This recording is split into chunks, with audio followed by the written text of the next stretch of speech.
पड़ला ताहले ठीक अच्छे। तो फर्स्ट आमर किसी भी स्टार्ट करिया पूर्व पावर भी आमे देखा पड़े बिजनेस इंटेलिजेंस कौन। बिजनेस इंटेलिजेंस होची पावर बीआई रे बीआई होची बिजनेस इंटेलिजेंस आमर ठीक अच्छे। तो business intelligence is the process of collecting, transforming, analyzing, and visualizing data to support better business decisions। आमाने कौन हला आमे डेटाटा को आग कलेक्ट करिवा थ्रू डिफरेंट सोर्सेस, ताकू आमे क्लीन करिवा ट्रांसफॉर्म करिवा, तापर एनालिसिस करिवा कि किछि नुआ कॉलम एडिशन दरकार कि क्लाइंट रिक्वायरमेंट्स हिसाब रे सेटा हमें एनालाइज करिवा। तापरे हमर सब इटीएल डाटाटा डाटा कैस्ट रेडी हला परे आमे सेटा को विजुअल बनेवा। Visual in terms of either तम बार चार्ट्स हो कि पाई चार्ट्स हो कि टेबल विजुअलाइजेशन हो जहाँ भी ठीक अछि। तो बिजनेस इंटेलिजेंस कोथपें दरकार। बिजनेस इंटेलिजेंस दरकार एइथपें काहेकि ना डेटाटा जेतेबेले आम पाखक आसे सेटा लार्जली अनस्ट्रक्चर्ड डाटा थाए ठीक अछि। से अनस्ट्रक्चर्ड डाटा को आमे गोटे क्वालिटी इनसाइट दबा पई बिजनेस लोक मानकु जो माने मैनेजमेंट लेवल रे अछंती कहीं ना से बेटर बिजनेस डिसीजन ड्राइव करें से आमको भल एनालिटिक्स बनैकी दबार अच्छी। जमीती कि मुझे तुमको से दिन कही कि भाविनिय गोटे ठीक अच्छे भाविनिय गोटे ये कंपनी अच्छी कंपनी ठीक अच्छे एबीसी जार आउटलेट्स अच्छी ब्रह्मपुर रे ठीक अच्छे भुवनेश्वर रे कटक रे तापरे पुरी रे ठीक अच्छे। ता एठी आर गोटे मॉल अच्छी मॉल ए बी सी डी ठीक अच्छे। तो एबे एठी गोटे बोर्ड ऑफ डायरेक्टर्स अच्छा मैनेजमेंट अच्छी ठीक अच्छे। तो तांको देखिबार अच्छी एई चारटा मॉल भितरु को रीजन टा बेसी भल परफॉर्म करछि को रीजन टा खराब परफॉर्म करछि। एई रीजन जो परफॉर्म करछि आर टॉप सेलिंग प्रोडक्ट कौन तांको देखिबार अछि आंको प्रोडक्ट को एज ग्रुप पई बेसी बिक्री होची मे बी 10 रु 15 होई पारे कि 20 रु 25 होई पारे ठीक अछि। बेस्ड ऑन दैट इंफॉर्मेशन तांको एटा देखियार अछि कि तांकर ए जो कंपनी अछि कि ए जो चारटा मॉल अछि आ भितरे एम्प्लॉइज थिबे ठीक अछि। आंको एम्प्लॉइज रे आंकर मेल एम्प्लॉइज केतेटा फीमेल एम्प्लॉइज केतेटा तांको एज ग्रुप कोथरे आसी तांकर डिपार्टमेंट कौन केते सैलरी से माने विड्रॉ करछंती एई सब जिंस गुडा डेटा है कि तांको पाखु जीवो एई सब जिंस डेटा करा है कि तांको पाखु पठाओ ठीक अछि। एमाने एई डेटाटा को रखुचंदी समस्त पाखुरु एई डाटा भी रखिले प्रोडक्ट सेलिंग प्रोडक्ट सेल्स यही सब डेटा रखिले कंपनी एम्प्लॉइज डाटा भी रखिले ये डाटा को से माने करिवे कौन एबे जदि मैनेजमेंट गोटे डिसीजन नबा को चाहूची तो सी केमी डिसीजन नब आइदर एमती डेटा जो टेबुलर डाटा तो देखिए डिसीजन नहीं परिबन ना। तो ताकू एना कौन करिवा आमे जदि एबे तुमको गोटे बार चार्ट बनैकी दबा कि देखंतु एटा company A B C D ए मॉल ए हिसाब रे तुम रेवेन्यूटा जाउची कि तुमर एम्प्लॉइज को डाटा एया। तो एमाने जहाँ भी डिसीजन नेबे तो एटा तांकर हेल्प हो जीवो ठीक अछि। तो एइथिपई हमको बिजनेस इंटेलिजेंस दरकार। तापर आमे जीवा पावर बी हैला डेटा सोर्सेस मु जेन जेना बुझेली कि डेटा सोर्स रु आमे फर्स्ट आनिबा ठीक अछि। तापरे ताकू इटीएल रे लोड करिबा इटीएल होची कोन एक्सट्रैक्ट ट्रांसफॉर्म लोड ठीक अछि जोतरे तमे डेटा को क्लीन करूछ। तापरे तुम डेटा मॉडल बनैबो जोटा कि हम आगु को पढ़िबा डेटा मॉडल रु से डेटाटा को नेकी हमें रिपोर्ट बनैबा जेमिति कि एटा गोटे सैंपल पावर बी रिपोर्ट मु तुमको देखौछि। एटा at the end of the day हमको ए एमतिया गोटे रिपोर्टे बनार अछि ठीक अछि। एटा होछि गोटे कंपनी रो हायरिंग डेटाटा सी जनवरी मासरे केते हायरिंग करथिला केते ताकू सेटा ईयर वाइज सेटा एमती देखा है ठीक अछि। आ एगुडा सब इंटरैक्टिव विजुअल तमे जदि एटी क्लिक करिवो तो बाकी जो भी तार रिलेटेड फील्ड्स गुडा से माने सेग्रीगेट हो जिवे ठीक अछि। एट जेमती एटा गोटे पाई चार्ट ठीक ଅଛି ଏବେ ଖାଲି ମୁଁ ଦେଖେଇ ଦଉଛି ତାପରେ ଯିବା ବୁଝିବା ଏଇଟା କ'ଣ କେମିତି ହେଲା। ଠିକ ଅଛି ଏଇଟା ଇନକ୍ରିଜ ହଉଛି ଡିକ୍ରିଜ ହଉଛି ଏଇଟାକୁ ଆମେ କହୁଛେ ୱାଟରଫଲ୍ ଚାର୍ଟ। ଠିକ ଅଛି at the end of the day ଆମକୁ ଏମିତି ଭିଜୁଆଲାଇଜେସନ ବନେଇକି ଦବାର ଅଛି। ତ କମ୍ପାନୀକୁ ଯଦି ଆମେ ଏମିତି ଭିଜୁଆଲାଇଜେସନ ବନେଇକି ଦବା ତ ତାଙ୍କର ବି ହେଲ୍ପ ହବ ବିଜନେସ୍ ଡିସିଜନ ନବାରେ। ଠିକ ଅଛି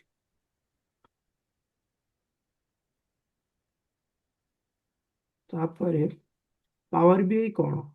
ପାୱାର ବିଆଇ ହେଉଛି ମାଇକ୍ରୋସଫ୍ଟର ବିଜନେସ୍ ଇଣ୍ଟେଲିଜେନ୍ସ ଟୁଲ୍ ଯାହାକି ଆମେ ଡେଟାକୁ ଆନାଲାଇଜ କରିବା ପାଇଁ ୟୁଜ୍ କରୁଛେ ଆଉ ଇଣ୍ଟରାକ୍ଟିଭ ଭିଜୁଆଲ ଆଉ ଡ୍ୟାସବୋର୍ଡ ବନେଇବା ପାଇଁ ୟୁଜ୍ କରୁଛେ। ପାୱାର ବିଆଇର ଏବେ ପାୱାର ବିଆଇ ଯେତେବେଳେ ଆମେ ପଢିବା ପାୱାର ବିଆଇର ଏବେ ଦିଟା ପାର୍ଟ ଅଛି। ଠିକ ଅଛି ପାୱାର ବିଆଇର ଗୋଟେ ଫ୍ରଣ୍ଟ ଏଣ୍ଡ ଅଛି ଆଉ ଗୋଟେ ବ୍ୟାକ୍ ଏଣ୍ଡ ଅଛି। ଠିକ ଅଛି ଫ୍ରଣ୍ଟ ଏଣ୍ଡ କ'ଣ ଆଉ ବ୍ୟାକ୍ ଏଣ୍ଡ କ'ଣ? ତମର ପାୱାର ବିଆଇର ବ୍ୟାକ୍ ଏଣ୍ଡ ହବ ପାୱାର କ୍ୱେରି। ଠିକ ଅଛି ପାୱାର କ୍ୱେରି ଆମେ କୋଉଟାକୁ କହୁଛେ? ଏଇଠି ଗୋଟେ ଟ୍ରାନ୍ସଫର୍ମ ଡେଟା ଲେଖା ହେଇଛି। ଠିକ ଅଛି ଏଇ ଟ୍ରାନ୍ସଫର୍ମ ଡେଟାଟାକୁ ଆମେ ଗଲେ ଆମେ ଏଇଠି ନୂଆ ଡାଟା ସୋର୍ସରୁ ଡାଟା ଆଡ୍ କରିପାରିବା ଡାଟାଟାକୁ କ୍ଲିନ୍ କରିପାରିବା ଆଉ ସେଇ ଡାଟା ଉପରେ କ୍ୟାଲକୁଲେସନ୍ସ କରିପାରିବା। ଏଇଟା ହେଉଛି ତାର ବ୍ୟାକ୍ ଏଣ୍ଡ ଆଉ ତାର ଫ୍ରଣ୍ଟ ଏଣ୍ଡ କୋଉଟା? ଏଇଟା ହେଉଛି ତାର ଫ୍ରଣ୍ଟ ଏଣ୍ଡ। ଯେତେବେଳେ ଆମେ ଗୋଟେ ନୂଆ ଡ୍ୟାସବୋର୍ଡଟେ ଓପନ୍ କରୁଛେ ଫର୍ ଏକ୍ଜାମ୍ପଲ୍ ମୁଁ ଏଇଠି ଗୋଟେ ବ୍ଲାଙ୍କ ରିପୋର୍ଟ ଓପନ୍ କଲି।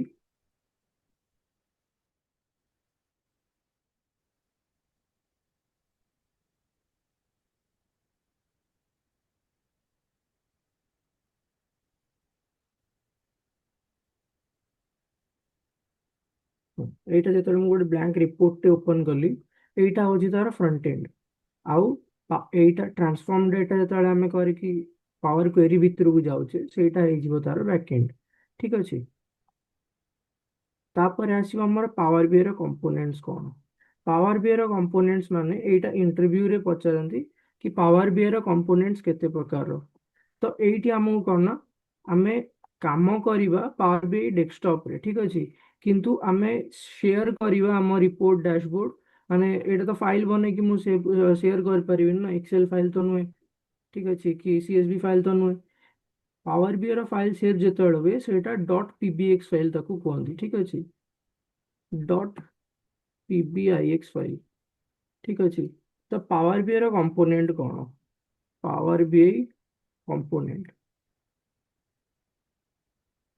ତମେ ଏଇଟା ଯୋଉ ଦେଖୁଛ ଏଇଟା ଯୋଉ ଆପ୍ଟା ତମେ ଦେଖୁଛ ଆମର ଏବେ ସିଷ୍ଟମରେ ଅଛି ଏଇଟାକୁ ଆମେ କହୁଛେ ପାୱାର ବିଆଇ ଡେସ୍କଟପ।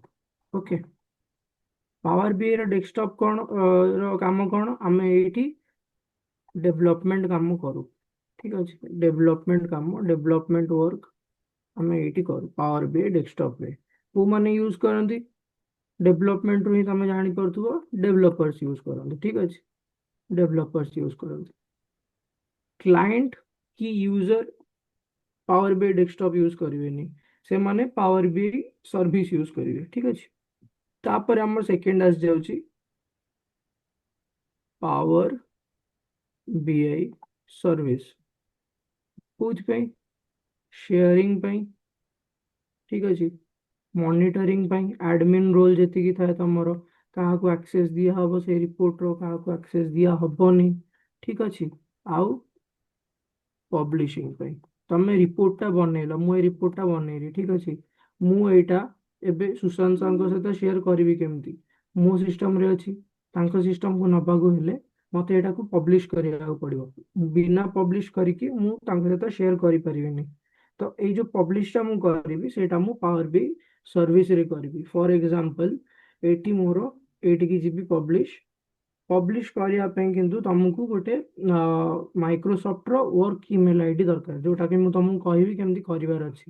ଠିକ ଅଛି ଆମର ଯେତେବେଳେ ଏଇଟା ଡେସ୍କଟପ କାମ ସରିବ ସେତେବେଳେ ଆମେ ଯେତେବେଳେ ପବ୍ଲିଶ କରିବାକୁ ଯିବା ରିପୋର୍ଟ ସେତେବେଳକୁ ତମର ଏଇ ଯୋଉ ଇମେଲ ଆଇଡିଟା ଦେଖୁଛ ଏଇଟା ଠିକ ଅଛି ଏଇ ଇମେଲ ଆଇଡି ଗୋଟେ ଦରକାର ପଡିବ। ଠିକ ଅଛି ସେତେବେଳକୁ ମୁଁ ତମକୁ କହିବି କେମିତି ବନେଇବାର ଅଛି ଗୋଟେ free email ID power BI ଖାଲି 2 monthsର ସେ ଫ୍ରି ଦିଅନ୍ତି। ତ ତମେ ସେଇଥିରେ ତମେ କାମ କରିକି ପବ୍ଲିଶ କରିବ। ଠିକ ଅଛି ହ୍ୟାଣ୍ଡସ ଅନ୍ କଲା ବେଳକୁ ତ ମୁଁ ଯେତେବେଳେ ପବ୍ଲିଶ କରୁଛି ସିଏ ମୋତେ ଏଇଠି ୱାର୍କ ସ୍ପେସ୍ ପଚାରିବ, ଠିକ୍ ଅଛି।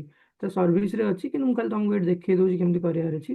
ମୁଁ ଏଠି ମାଇ ୱାର୍କ ସ୍ପେସ୍ ଅଛି, ମୁଁ ଏତିକି ୱାର୍କ ସ୍ପେସ୍ ବନେଇଛି, ଠିକ୍ ଅଛି। ତ ମୁଁ ପ୍ରଡ଼ରେ ଯଦି ମୁଁ କରିବି, ଏଇଟା ଗୋଟେ ମୋର ପ୍ରଡ଼ ୱାର୍କ ସ୍ପେସ୍ ଅଛି, ମୁଁ ସିଲେକ୍ଟ କରିବି, ତାହେଲେ ଏଇଟା ମୋର ପବ୍ଲିସିଂ କରିକି ମୋ ୱାର୍କ ସ୍ପେସ୍କୁ ପଳେଇବ।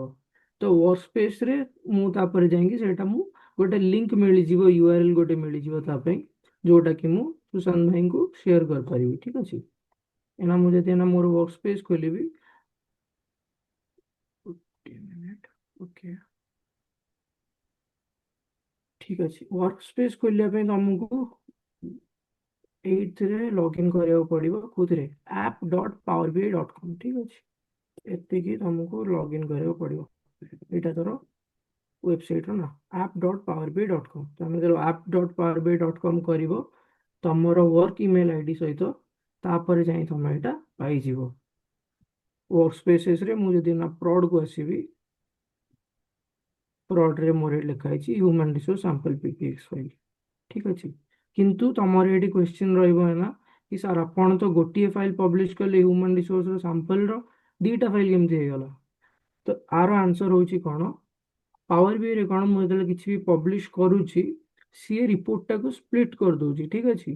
ତାର ଡେଟା ପାର୍ଟଟା ସିଏ ଅଲଗା ପବ୍ଲିଶ କରୁଛି, ଯୋଉଟାକୁ ଆମେ ସିମାଣ୍ଟିକ୍ ମଡେଲ କହୁଛୁ। ଏଇଠି ଯଦି ତାର ଟାଇପ ଦେଖିବ ତମେ,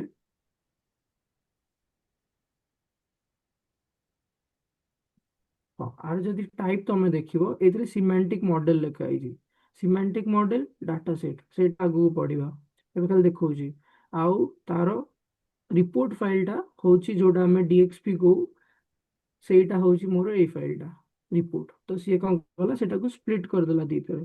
ତ ମତେ ଏଇନା ଗୋଟେ ଏଇଠି ଲିଙ୍କ ମିଳିଗଲା। ମୁଁ ଯଦି ଏଇ ଲିଙ୍କଟା ଏଇନା ତମକୁ ସେୟାର କରିବି, ଏଇଥିରେ ମୁଁ ସେୟାର କରିକି ଦେଖିପାରିବି, ଠିକ୍ ଅଛି।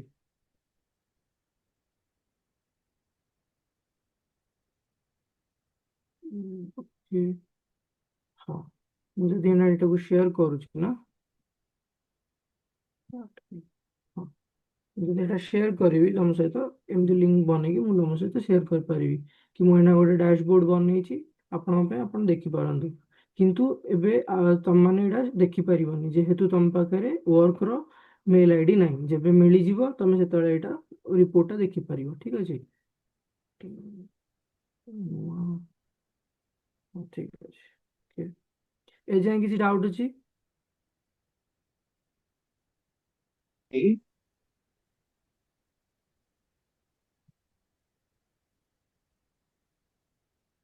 ଡାଉଟ୍ ଅଛି କିଛି ଏ ଯାଏଁ, କି ଆଉ ସାର୍ କଣ ଆମେ ତ मॉर्निंग सर। ହଁ, କୁହ, ପଚାର। सर पावर बेस सर्विस टिके ହଁ, ପାୱାର ବି ସର୍ଭିସଟା ଏବେ ଆମକୁ ଦରକାର ନାହିଁ। ଏବେ ଏଇଟା ପାୱାର ବି ସର୍ଭିସଟା ଆମେ ଥାର୍ଡ ୱିକରେ ପଢିବା, ଠିକ୍ ଅଛି। ଆମର ଏଇନା କୋର୍ସ କେମିତି ଆମେ କରିଛୁ କରିବା ନା, ଦେଖ, ଫର୍ଷ୍ଟ ଆମକୁ ଦରକାର ପାୱାର ବିଆଇ ଡେସ୍କଟପ୍, ଠିକ୍ ଅଛି। ପାୱାର ବିଆଇ PBI ଡେସ୍କଟପ୍ ଆମକୁ ଦରକାର। ଆମେ ଫର୍ଷ୍ଟ କ'ଣ କରିବା, ଡେଟା ମଡେଲ ବନେଇବା, ଠିକ୍ ଅଛି। ଡେଟା ମଡେଲ ବନେଇବା, ଭିଜୁଆଲାଇଜେସନ ବନେଇବା।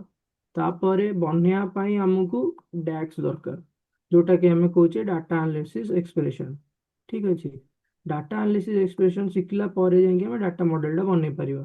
ତାପରେ ଆମେ ଯେତେବେଳେ ପବ୍ଲିଶ କରିବା, ସେତେବେଳକୁ ଆମେ ପଢିବା PBI ସର୍ଭର, PBI ୱର୍କସ୍ପେସ୍ ଯାହା ବି, ଠିକ୍ ଅଛି।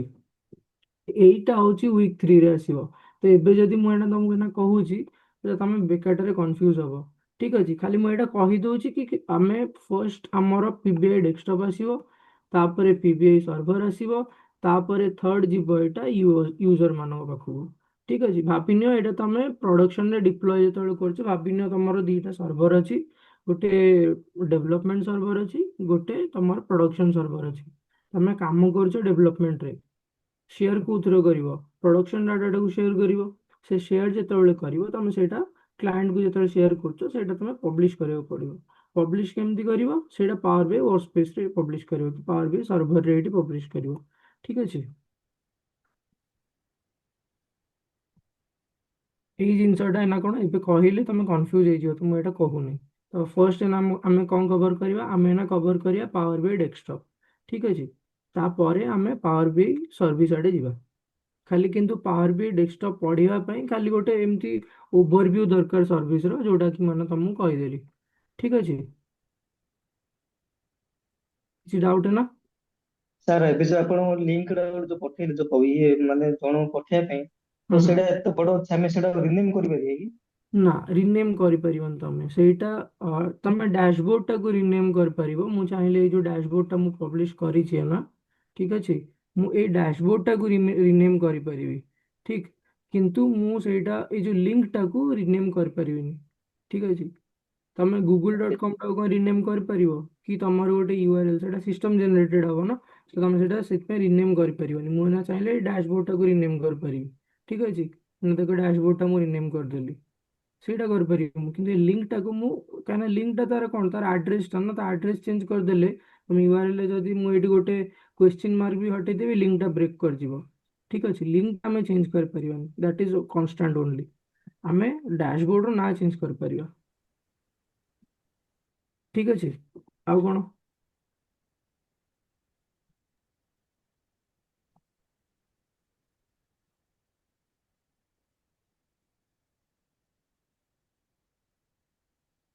ଠିକ ଅଛି, ଏବେ କଣ କରିବା ନା, ଆମେ ପାୱାର ବି ଡେସ୍କଟପ୍ ଆଡେ ଯିବା। ଏବେ ଆମେ ଦେଖିବା ଡେଟା କେମିତି ଆମେ ଆଣିବା। ଠିକ ଅଛି, ଡ୍ୟାସବୋର୍ଡକୁ।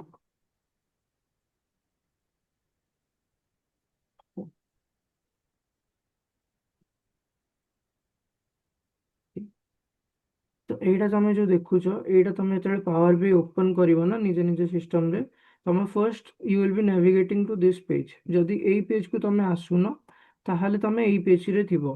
ଠିକ ଅଛି, ତ ଏଇ ପେଜରେ ବି ଯଦି ଅଛ ତମେ, ତ ଏଇଠି ତମେ ବ୍ଲାଙ୍କ ରିପୋର୍ଟ ଲେଖା ହେଇଥିବ ସବୁବେଳେ, ବ୍ଲାଙ୍କ ରିପୋର୍ଟ ଉପରେ କ୍ଲିକ୍ କରିବ। ଠିକ ଅଛି, ବ୍ଲାଙ୍କ ରିପୋର୍ଟ ଉପରେ କ୍ଲିକ୍ କଲେ ତମକୁ ଅଟୋମେଟିକାଲି ଏ ପେଜଟା ଭିଜିବଲ ହେଇଯିବ। ଠିକ, ଏଇ ଯୋଉ ଉପରେ ତମେ ଏଇ ସବୁ ଜିନିଷ ଦେଖୁଛ, ହୋମ ଲେଖା ହେଇଛି, ଇନସର୍ଟ ଲେଖା ହେଇଛି, ମଡେଲିଂ, ଭ୍ୟୁ, ଅପ୍ଟିମାଇଜ, ଏଇ ବାରଟାକୁ ଆମେ କହୁଛେ ରିବନ। ଠିକ ଅଛି, ଏଇଟା ହଉଛି ରିବନ। ଏତିକି ହଉଛି ଆମର ଡେଟା ପେନ୍।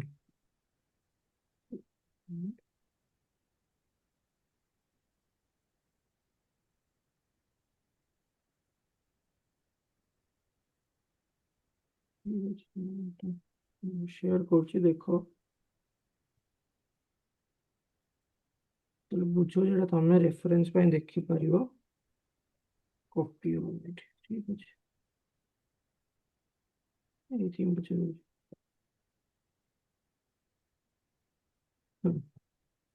ପାୱାର ବିରେ ଏଇଟା ହଉଛି, ଏଇଟାକୁ ଆମେ କହୁଛେ ଡେଟା ପେନ୍। ଠିକ ଅଛି, ଏଇଟାକୁ ଆମେ କହୁଛେ ଡେଟା ପେନ୍। ଡେଟା ପେନ୍ କାହିଁ କହୁଛେ, କାହିଁକିନା ଏଇଠୁ ଆମକୁ ଡେଟାଟା ମିଳିବ। ଠିକ, ଏଇଟାକୁ ଆମେ କହୁଛେ ଭିଜୁଆଲାଇଜେସନ ପେନ୍। ବିବେକ, ଆମ ଡେଟା ପେଣ୍ଡ ଆମେ କ୍ୟାନଭାସ ବି କହିପାରିବା ନା, ଏଇଟା କଥା କହୁଛ ତ? ହଁ ହଁ, ଏଇଟା କ୍ୟାନଭାସ ଆପଣ କହିପାରିବେ। ହଁ ସେଇଟା ଟୋଟାଲଟାକୁ ମାନେ, ଏଇ ଟୋଟାଲଟାକୁ ରିବନ କୁହାହଉଛି। ଫର୍ଷ୍ଟ ରୁ ଏଇ ଯୋଉ ଦେଖୁଛନ୍ତି ଆପଣ, ପେଷ୍ଟ ରୁ କି ଫାଇଲ ରୁ ଏ ଯାଏଁ ପୁରା, ଏଇଟାକୁ ହଁ। ରିବନ କୁହନ୍ତି ଟୋଟାଲ ୱିଣ୍ଡୋଟାକୁ। ଆର ସବୁ ୱିଣ୍ଡୋ ଆମର ପଳେଇ ଆସିବ ଡେଟା ପେନ୍। ଠିକ ଅଛି, ଏଇଟା ହେଇଯିବ ଆମର ଭିଜୁଆଲାଇଜେସନ ପେନ୍। ଏଇଟା ବି ହେଇଯିବ ଆମର ଭିଜୁଆଲାଇଜେସନ ପେନ୍। ଏଠି ଯଦି ତମେ ଦେଖିବ, ଏଇଠି ଆଉ ଗୋଟେ ଡେଟା ଅଛି। ଏଇ ଯଦି ମୁଁ ଡେଟା କରିବି ଏଇଠି, ମୁଁ ଯାହା ବି ଡେଟା ୟୁଜ କରୁଛି ମତେ ଏଇଠି ଦେଖାଯିବ। ଠିକ ଅଛି, ଯେହେତୁ ମୋର ଏଇ ଡ୍ୟାସବୋର୍ଡରେ ନା କିଛି ଡେଟା ନାହିଁ, ତ ମୋର ଏଇଟା ନଲ୍ ଅଛି। ଆମେ ନା ଡେଟା ଯେତେବେଳେ ଇମ୍ପୋର୍ଟ କରିବା ଡିଫରେଣ୍ଟ ସୋର୍ସେସରୁ, ତାପରେ ଆମକୁ ଏଇଠି ଡେଟାଟା ଦେଖାଯିବ। ତ ଆଜିର କ୍ଲାସ୍ ଆମେ ଦେଖିବା ଆମେ କେତେ ପ୍ରକାର ଆଉ କୋଉ କୋଉ ସୋର୍ସରୁ ଡେଟାଟାକୁ ଇମ୍ପୋର୍ଟ କରିପାରିବା ପାୱାର ବିରେ। ଠିକ ଅଛି, ତମର ଯଦି ପାୱାର ବି ସିଷ୍ଟମରେ ଅଛି, ତମେ ଓପନ କର। ଠିକ ଅଛି, ମୁଁ ସାମ୍ପଲ ଫାଇଲ ଦଉଛି, ଏକ୍ସେଲ ଫାଇଲ, ତମେ ଇମ୍ପୋର୍ଟ କରିକି ଦେଖ ଥରେ। ଠିକ ଅଛି,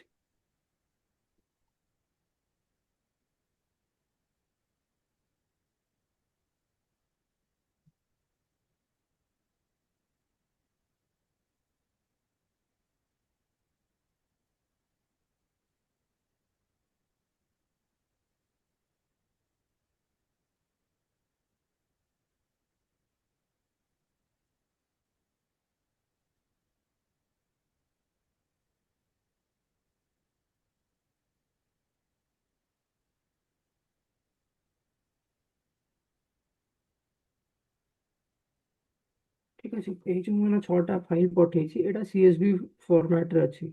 ठीक अच्छे एटा तुम माने गेट डेटा को जाइए निज सिस्टम रे एटा अपलोड करके देख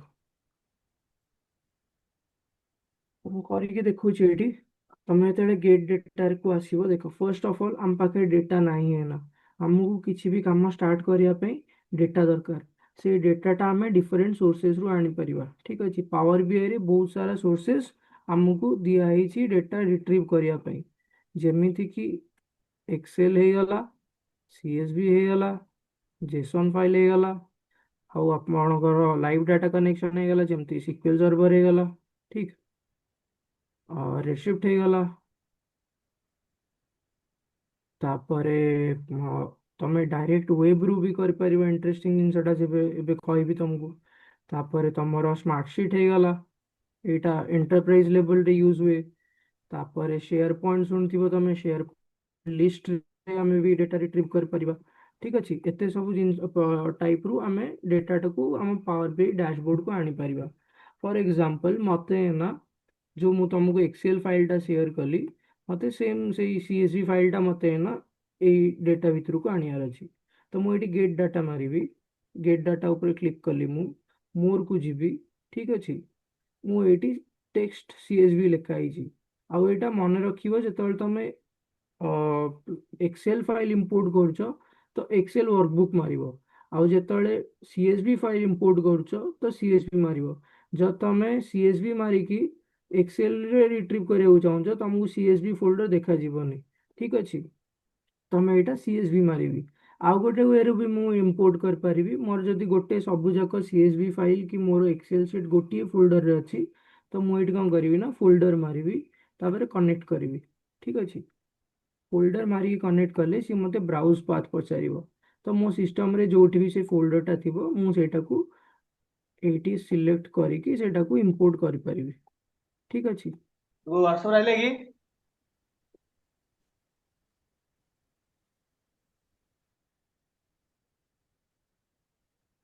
ହ୍ୟାଲୋ ସାର୍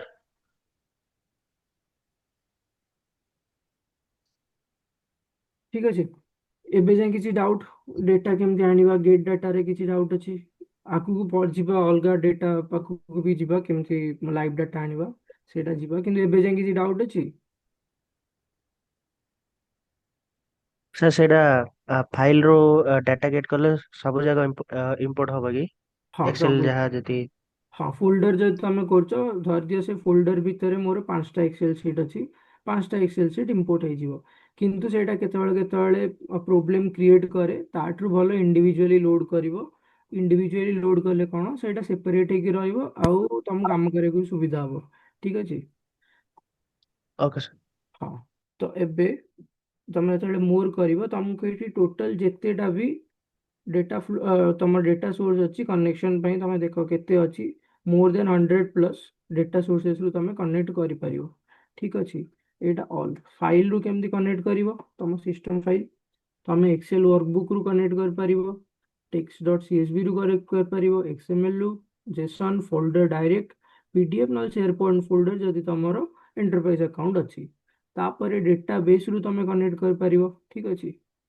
ଗୋଟେ ମିନିଟ୍ ଡେଟାବେସ୍ରୁ କନେକ୍ଟ କରିବାକୁ ହେଲେ ତମ ପାଖରେ SQL ସର୍ଭର ଅଛି ଓରାକଲ୍ ଡେଟାବେସ୍ ଅଛି MySQL କନେକ୍ସନ ଅଛି ଯୋଉଟା ମୁଁ ୟୁଜ୍ କରୁଛି ରେଡସିଫ୍ଟ କନେକ୍ସନ ଅଛି ଯୋଉଟା ଆମେ ପ୍ରୋଜେକ୍ଟ ଲେଭେଲରେ ୟୁଜ୍ କରୁଛୁ ଠିକ୍ ଅଛି ସ୍ନୋଫ୍ଲେକ୍ ଅଛି ଆଟଲେସିଆନ୍ ସ୍କେଲ୍ ମଡେଲ୍ସ ଅଛି ଯାହାର ଯୋଉ କମ୍ପାନୀରେ ଯେମିତିଆ ଡେଟା ସେମାନେ ୟୁଜ୍ କରୁଛନ୍ତି ସେଇ ଡାଟା ପାଇଁ ଆଙ୍କର ସବୁ ଦେଇଛି କନେକ୍ସନ କରିବା ପାଇଁ ଡେଟା ବ୍ରିକ୍ସ ହେଇଗଲା ସବୁ ଅଛି ଏଇଠି ଠିକ୍ ଅଛି ତାପରେ ଆସିବ ମାଇକ୍ରୋସଫ୍ଟ ଫାବ୍ରିକ୍ ମାଇକ୍ରୋସଫ୍ଟ ଫାବ୍ରିକଟା ଏବେ ମୁଁ କିଛି କହୁନି କାରଣ ଏଇଟା ବହୁତ କମ୍ପ୍ଲିକେଟେଡ୍ ଜିନିଷଟା ପାୱାର ବି ସରିଲା ପରେ ଏଇଟା ମୁଁ ତମକୁ କହିବି ଆ ଭିତରୁ ଖାଲି ଗୋଟିଏ ଜିନିଷ ଏବେ ଦରକାର ପଡ଼ିବ ଡେଟା ଫ୍ଲୋଜ୍ ଠିକ୍ ଅଛି ଡେଟା ଫ୍ଲୋଜ୍ଟା ଏଇଟା ଇମ୍ପୋର୍ଟାଣ୍ଟ ଜିନିଷଟା ଆମେ ଯେତେବେଳେ ସର୍ଭର ଉପରେ ପଢ଼ିବା ସେତେବେଳକୁ ଆମେ ଡେଟା ଫ୍ଲୋଜ୍ ପଢ଼ିବା ଠିକ୍ ଅଛି ଏଇଟା ଡେଟା ଫ୍ଲୋଜ୍ଟା ଆମେ ଡେସ୍କଟପ୍ରେ ବନେଇ ପାରିବାନି ଏଇଟାକୁ ଆମେ ସର୍ଭର ଲେଭେଲରେ ବନେଇବାକୁ ପଡ଼ିବ ଠିକ୍ ତାପରେ ପାୱାର ପ୍ଲାଟଫର୍ମ ହେଇଗଲା ପାୱାର ପ୍ଲାଟଫର୍ମରେ ସେଇ ଡେଟା ଭର୍ସି ଆସିଲା ଆଉ ପାୱାର ବି ଡେଟା ଫ୍ଲୋ ଆସିଲା ଏଜିଓରେ ତମର ପଳେଇ ଆସିବ ଏଜିଓର ଡେଟା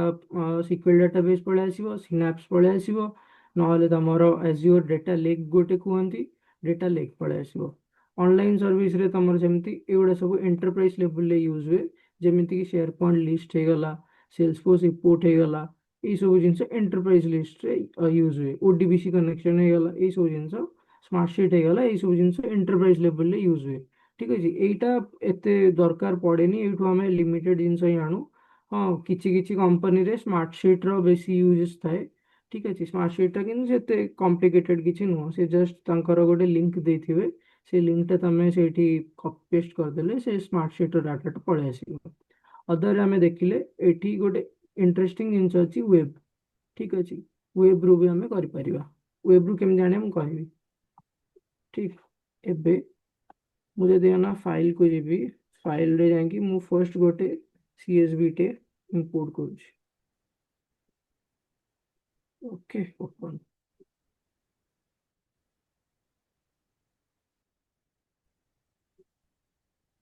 ଲୋड।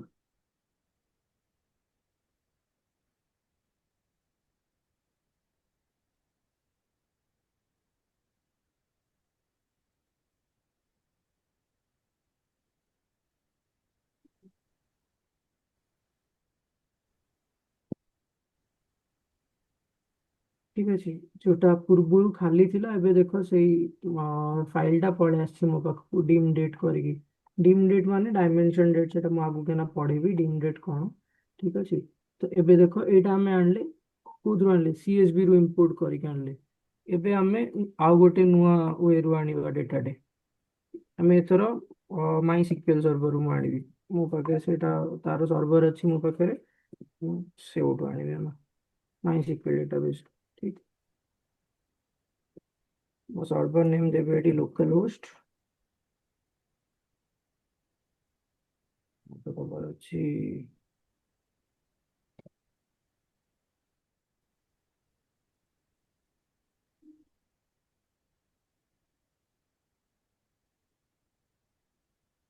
ଆଚ୍ଛା,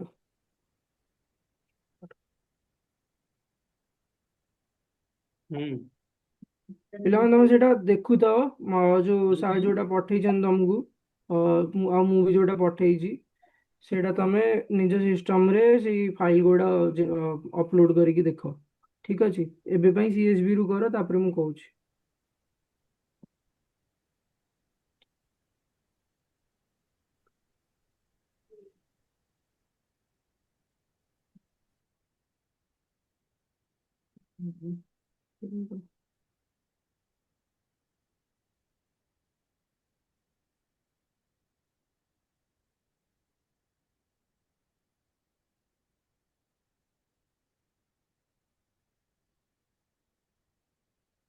Start କରିବାକୁ ପଡ଼ିବ। ଠିକ ଅଛି ସାର୍, ଆପଣଙ୍କର ସେଦିନ ଆପଣଙ୍କର ଓରାକେଲ ଡେଟାବେସ୍ କନେକ୍ଟ କରିଥିଲେ ନା ଆପଣ?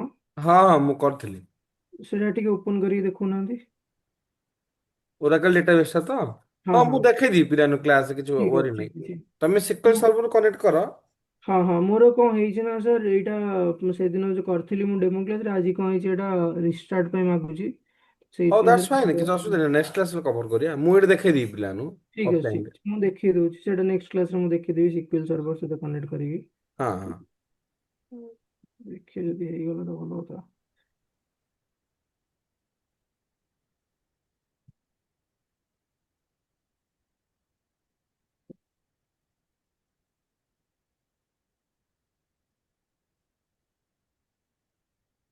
ଠିକ ଅଛି, ସେଇଟା ସର୍ଭରରୁ ପିଲାମାନେ ମୁଁ ନେକ୍ସଟ କ୍ଲାସରେ କାଲି ଦେଖିଦେବି। ଠିକ ଅଛି, ଏବେ ମୁଁ ଆଉ ଗୋଟେ ଜିନିଷରେ ବି ତମକୁ ଦେଖଉଛି କେମିତି ଡାଟା ଆଣିପାରିବା ଆମେ।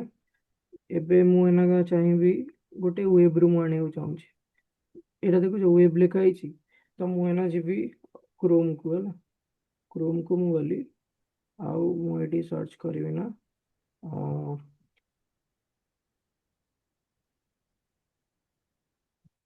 ଅଲମ୍ପିକ୍ସ 2024।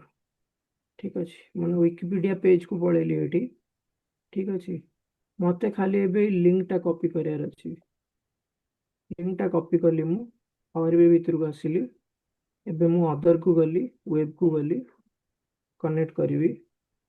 ଠିକ ଅଛି, ସିଏ ମତେ URL ପଚାରିଲା ସେ ୱେବ ଲିଙ୍କର। ଠିକ ଅଛି, ମୁଁ URL ଟା ଦେଇଦେଲି, ଓକେ କଲି। ତମକୁ ଏଥିରେ ଆଉ କିଛି କରିବା ଦରକାର ନାହିଁ। ପାୱାର BI କଣ କରିବ, ସେଇ ଏଇ ଯୋଉ ୱେବ ପେଜରେ ଯେତିକି ସବୁ ଟ୍ୟାବୁଲାର ୱେରେ ଯେତିକି ସବୁ ଡେଟା ଅଛି, ସେ କ'ଣ କରିବ ସେ ଡାଟାଟାକୁ ନେଇ ଆସିବ ଆନାଲିସିସ୍ କରିକି ମୋତେ ଆଣିକି ଏଇଠି ଦେଇଦେବ। ଠିକ୍ ଅଛି, ମୋତେ ଏଇ ଡାଟାଟା ଦରକାର ଅଛି କି ଯେଉଁ ବି ଡାଟା ଦରକାର ଅଛି ମୁଁ ଯଦି ପାୱାର ବି ଖୋଲିବି ସେ ଗୋଟେ ଆନାଲିସିସ୍ କରିକି ମୋତେ ଦେଇଦେବ କି ଡାଟା କେମିତି ମୋ ପାଖରେ ଆସିପାରିବ। ମୋତେ ଏଇ ଡାଟାଟା ଯଦି ଦରକାର ଅଛି, ଦେଖ ଏଇଠି ପାୱାର ବି କ'ଣ କଲା ନା ଟେବୁଲାର ୱେରୁ ଗୋଟେ ୱେବସାଇଟ୍ରୁ ସେ ଏତେ ଇଣ୍ଟେଲିଜେଣ୍ଟ ସେ ଗୋଟେ ଟେବୁଲାର ୱେ ବନେଇକି ମୋତେ ଦେଇଦେଲା। ଠିକ୍ ଅଛି, ମୁଁ ଚାହିଁଲେ ଏଇଟା ଲୋଡ୍ କରିପାରିବି ମୋ ଡ୍ୟାସବୋର୍ଡରେ।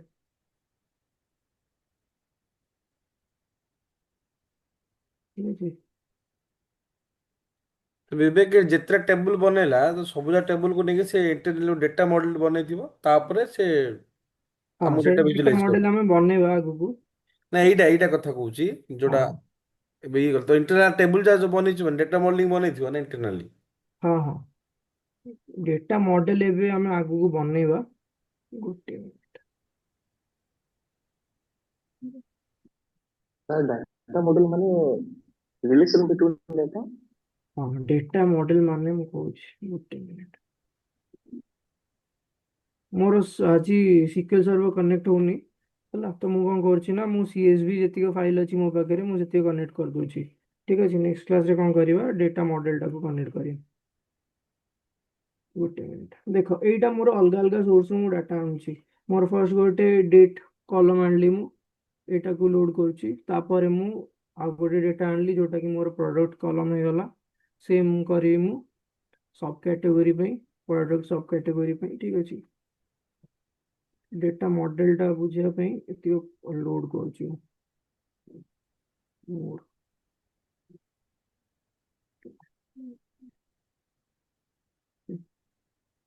ଟେରିଟୋରୀ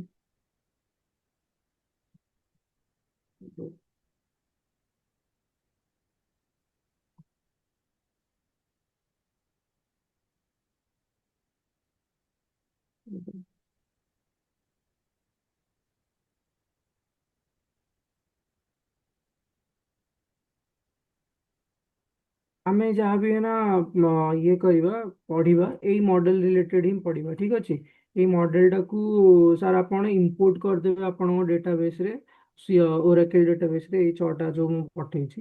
ଠିକ୍ ଅଛି, ମୁଁ ବି ମୋ ସିକ୍ୱେଲ ଡେଟାବେସ୍ରେ ଏଟାକୁ ଇମ୍ପୋର୍ଟ କରିଦେଇଛି, ତ ଡାଇରେକ୍ଟ କନେକ୍ସନ ଯାଇପାରିବ ସେଇଠୁ। ଠିକ୍ ଅଛି, ଏବେ ପିଲାମାନେ ମୁଁ ଗଲି, ମୋତେ ଏଇ 6ଟା ଜିନିଷ ଦରକାର, 6ଟା ଟେବୁଲ ଦରକାର ମୋର କ୍ୟାଲକୁଲେସନ କରିବା ପାଇଁ। ଠିକ୍ ଅଛି, ତ ତାକୁ ଯିବା ପୂର୍ବରୁ ଆଉ ଗୋଟେ କନସେପ୍ଟ ଅଛି ତମକୁ ବୁଝେଇ ଦଉଛି। ଗୋଟେ ଜିନିଷ ଅଛି ଫ୍ୟାକ୍ଟ ଟେବୁଲ ଆଉ ଗୋଟେ ଡାଇମେନସନ ଟେବୁଲ। ଠିକ୍ ଅଛି, ନା କ'ଣ ଗୋଟେ ଛାଡ଼ିଗଲି ମୁଁ।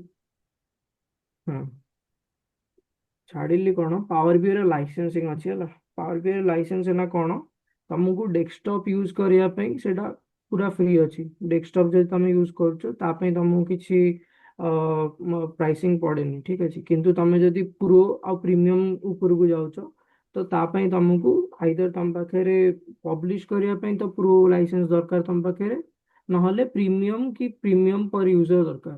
ଠିକ୍ ଅଛି, ପ୍ରିମିୟମ ପର ୟୁଜରଟା ଏଇଟା ବହୁତ ପ୍ରାଇସିଂ ଆର ବହୁତ ଅଧିକ ଥାଏ, ଏଣ୍ଟରପ୍ରାଇଜ ମାନେ ହିଁ ଦିଅନ୍ତି ସେଇଟା। ପ୍ରିମିୟମଟା ଡେଭଲପର୍ସ ମାନଙ୍କୁ ଦେଇ ଦିଅନ୍ତି। ପ୍ରୋଟା ବାଇ ଡିଫଲ୍ଟ ସମସ୍ତଙ୍କ ପାଖରେ ଥାଏ ଯୋଉମାନେ ବି ଗୋଟେ ଅର୍ଗାନାଇଜେସନ କି କମ୍ପାନୀରେ କାମ କରୁଛନ୍ତି। ଠିକ୍ ଅଛି, ତ ଫ୍ରିର ଖାଲି ଆମେ କ'ଣ କରିପାରିବା ଡେଭଲପମେଣ୍ଟ କରିପାରିବା। ତ ତମେ ଏନା ପଚାରିବ ଆମେ ଏଇଟା ସେୟାରିଂ ଆଉ କୋଲାବୋରେସନ କେମିତି କରିବା, ତ ମୁଁ କ'ଣ କହିବି ନା ତମକୁ ଗୋଟେ ଇଏ ବନେଇକି ଦେଇଦେବି ସମସ୍ତଙ୍କ ପାଇଁ, ଗୋଟେ ଗୋଟେ ୱାର୍କ ଇମେଲ ଆଇଡି ଦେଇଦେବି ଯୋଉଥିରେ ତମେ 2 months ଫ୍ରି ୟୁଜ୍ କରିପାରିବ। ଠିକ୍ ଅଛି, ତମର ତାପରେ ଯଦି ବି କାମ କରିବାକୁ ଅଛି ପାୱାର ବିଆଇ ଉପରେ ସେଇ ପ୍ରୋସେସଟାରୁ ଗଲେ ତମକୁ ଆଉ 2 monthsର ଫ୍ରି ମିଳିଯିବ। ଠିକ୍ ଅଛି, ତାପରେ ଆସିଲା ଆମର କ'ଣ ଭ୍ୟୁଜ୍। ଭ୍ୟୁ କ'ଣ ପାୱାର ବିଆଇରେ ତମେ ଏଇଠି ଯୋଉ ଦେଖୁଛ ଏଇ 4ଟା 5ଟା ଜିନିଷ ଅଛି, ଏଇଟା ହଉଛି ଭ୍ୟୁ। ଭ୍ୟୁ କ'ଣ, ଭ୍ୟୁ ହଉଛି ଆମେ କେତେ ପ୍ରକାର ନା ପାୱାର ବିଆଇ ର ଭିଜୁଆଲଟାକୁ ଦେଖିପାରିବା। ଫର୍ଷ୍ଟ ହଉଛି ଏଇଟାକୁ ଆମେ କହୁଛେ ରିପୋର୍ଟ ଭ୍ୟୁ। ଆମେ ଭିଜୁଆଲାଇଜେସନ ଯାହା ବି ବନେଇବା, ଠିକ୍ ଅଛି, ଭିଜୁଆଲାଇଜେସନ ସବୁ ଏଇ ଭ୍ୟୁରେ ହିଁ ବନେଇବା। ଠିକ୍, ଭିଜୁଆଲାଇଜେସନ ଯାହା ବି ବନେଇବା ସବୁ ଏଇ ଭ୍ୟୁରେ ହିଁ ବନା ହବ। ଠିକ୍ ଅଛି, ତ ଏଇ ଯୋଉ ରିପୋର୍ଟ ଭ୍ୟୁ ତମେ ଦେଖୁଛ, ରିପୋର୍ଟ ଭ୍ୟୁରେ ଖାଲି ଭିଜୁଆଲାଇଜେସନ ହିଁ ବନା ହବ। ଠିକ୍, କାଲକୁଲେସନ ବି କରିପାରିବା କିନ୍ତୁ ଏଇଥିରେ ଏଇଟା ସ୍ପେସିଫିକାଲି ଡିଜାଇନ ପାଇଁ। ତାପରେ ସେକେଣ୍ଡ ଆସିବ ତମ ପାଖକୁ ଟେବୁଲ ଭ୍ୟୁ।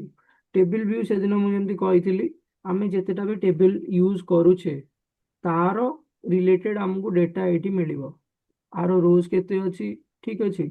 मैनेज रिलेशनशिप जोटा कि ना हमें पढ़िबा। हमको गोटे न्यू टेबल टे बनैबार अछि, एटी नुआ टेबल बनै परिबा। नुआ कॉलम बनाएर अछि, नुआ कॉलम बनेबा कि नुआ मेजर बनाएर अछि। मेजर कौन कॉलम कौन सेटा आगु को हमें पढ़िबा। थर्ड जिंस हमर हे गला मॉडल व्यू। मॉडल व्यू रे कौन आमे देखो आमे जो है ना 6टा टेबल इंपोर्ट कले एटा तार मॉड्यूलर स्ट्रक्चर हमको देखौछि, ठीक अछि। एटा होछि तार मॉड्यूलर स्ट्रक्चर कि कोउ टेबलटा कहा सहित केमिति कनेक्ट होउछि, ठीक अछि। एइथिरे आमे कोन करिबा एई सबु जिंस को आमे ना गोटे मॉडल बनेबा जोटा कि ना तमे कहबो जाको तमे सिमेंटिक मॉडल कहउछो कि डेटा मॉडल कहउछो। एइठी आमे ना मॉडलिंग करिबा एटार, ठीक अछि। मॉडलिंग पूर्वरु तमे जानिया खाली एटा मु कहउछि कि तमे एटा देखिथाओ। एइठी आमे मॉडल बनेबा।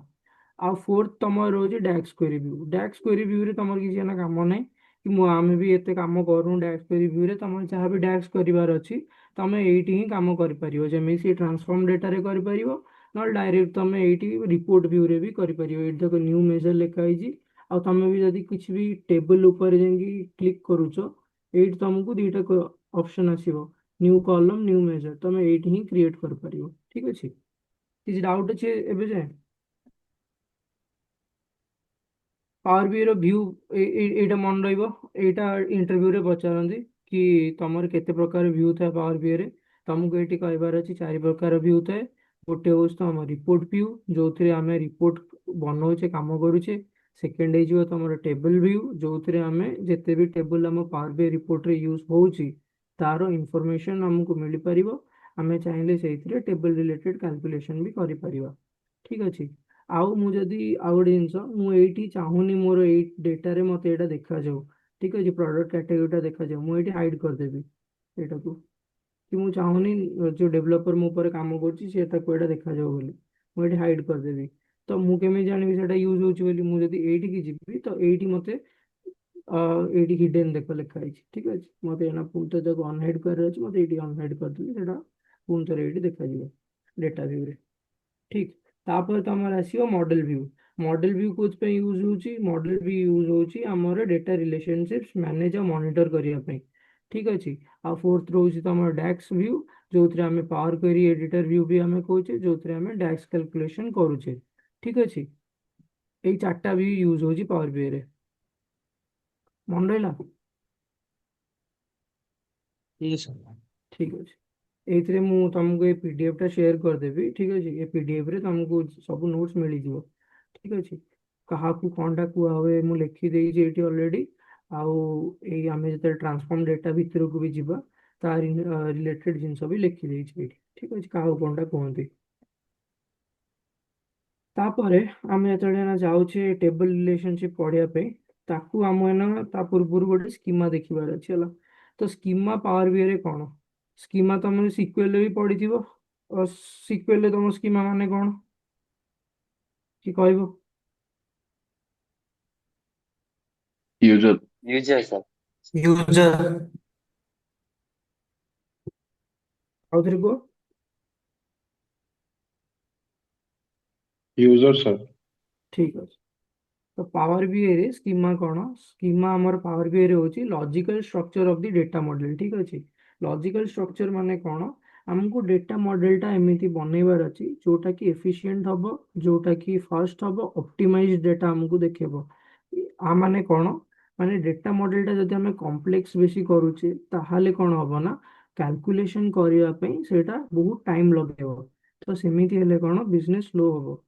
बिजनेस तो स्लो हो डैशबोर्ड स्लो हो जेहेतु तापरे कंप्लेन आसीबो।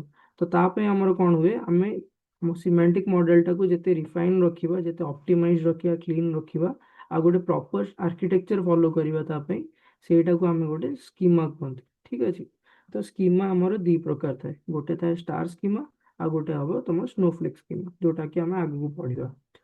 एबे कोन आ गोटे इंटरेस्टिंग जिंस एडी तमे तो तुमको ना दी प्रकार रो टेबल मिलिबो। गोटे हबो तमर फैक्ट टेबल, गोटे हबो तमर डायमेंशन टेबल। तमे जति ना मार्क करिवो एई जो डेटा टेबल गोडा जो यूज करा है छै ना, ठीक अछि। एट तुमको लिखा है fact internal table, dim sales territory, dim product, dim date, product category, fact माने होची फैक्ट टेबल, डिम माने होची डायमेंशन टेबल।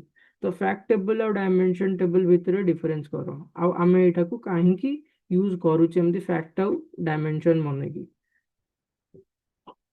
तो फैक्ट टेबल और डायमेंशन टेबल कौन भाभी नियो तमरो केस 1 रे ठीक अछि गोटे टेबुलर फॉर्मेट रे डाटा थिला, सेल्स डाटा ही थिला ठीक अछि।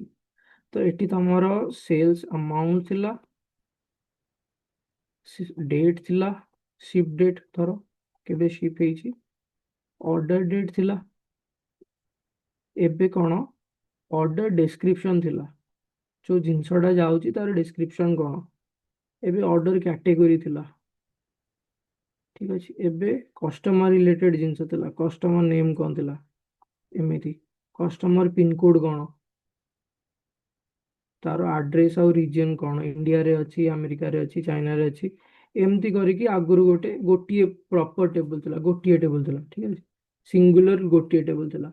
एबे कौन हबो ना पावर बीआई तळे कैलकुलेशन टा परफॉर्म करिवो एई सब जिनस सी कौन करिवो बहुत बड़ डाटा सेट नहीं जीवो। आ पावर बीआई रो हैंडलिंग कैपेसिटी बहुत ही लिमिटेड थाए ठीक अछि। तम पाखरे जदि प्रो लाइसेंस अछि तमे से वर्क स्पेस रे ना 1 GB रो तमे 1 GB लेस देन 1 GB रो सिमेंटिक मॉडल पब्लिश कर परिबो। तो एते डाटा देखिला बेलकू सेटा मोर देन 1 GB हो जाए ठीक अछि। आउ तम पाखरे जदि प्रीमियम लाइसेंस अछि तमे सेटा मोर देन 1 GB पब्लिश कर परिबो किंतु लेस देन 10 GB थाए ठीक अछि। आउ जदि 10 GB ऊपर को जाउची ताहाले तम बिजनेस बहुत अधिक कॉस्ट करियो, ताकू तार गोटे अलग अप्रोच फॉलो करियो पड़ियो ठीक अछि। किंतु तमे एतिक धरिकी चलो तमे जहाँ भी डेटा मॉडल ना बनौछो सेटा लेस देन 1 GB थिबा दरकार, ताहले जाई तमे पब्लिश कर परिबो। तो एठी असुविधा कौन हबो ना, एठी आमे सबू गोटे सेंट्रलाइज डाटा बनै दोजे हला,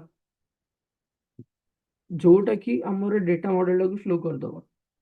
तो एबे जदि मते कस्टमर रो खाली फोन नंबर टा चेंज करिया अछि तो मते ना पूरा एई टेबल टा को अपडेट करिया पड़ियो। जेहेतु पूरा टेबल टा को अपडेट करूची आर ऑप्टिमाइजेशन को स्लो हो गला। एबे कोन मु जदि है ना सेल्स टा को अलगा टेबल बनै देबी, सेल्स टेबल मु गोटे अलगा बनै देली ठीक अछि। एबे मो पाखरे गोटे सेल्स टेबल रहि गला जोथरे मोर रहइबो कोन अमाउंट कोन अछि ठीक अछि। तापर मोर रहिला कि हमर अमाउंट हे गला, डेट हे गला कोन शिप डेट केबे थिला ठीक अछि, सेल्स रिप्रेजेंटेटिव के थिला, एई सब जिंस मु एइथिरे बनै देली ठीक अछि। एबे मु कोन करिवि ऑर्डर पय आ गोटे डेट बनै देली, ऑर्डर पे आ गोटे टेबल बनै देली, एथिरे मु गोटे प्राइमरी की रख देली ऑर्डर आईडी ठीक अछि। तापर मु एठी ऑर्डर डिस्क्रिप्शन रखी देली, जहाँ भी मोर स्ट्रिंग वैल्यू जहाँ भी अछि आ भितरे ठीक अछि, स्ट्रिंग वैल्यू जहाँ भी अछि आ भितरे मु ऑर्डर रे रख देली। तापर मोर आसिला कस्टमर, कस्टमर पय मु आ गोटे टेबल बनै देली ठीक अछि। कस्टमर पे मु आ गोटे टेबल बनै देली, एथिरे कस्टमर डिटेल्स दे देली। तो एबे जदि मते कस्टमर डिटेल्स टा को अपडेट करिवार अछि, मते ए टोटल डेटाबेस टा को अपडेट करिया को नै ना, मते खाली गोटे सिंपल गोटे टेबल अपडेट कर देले मोर हे गला। तो सेहित पे आमे कोन करले आमे एटा को स्प्लिट कर देले, कोथिरे स्प्लिट कले फैक्ट टेबल रे स्प्लिट कले आ डायमेंशन टेबल रे स्प्लिट कले, बुझियला।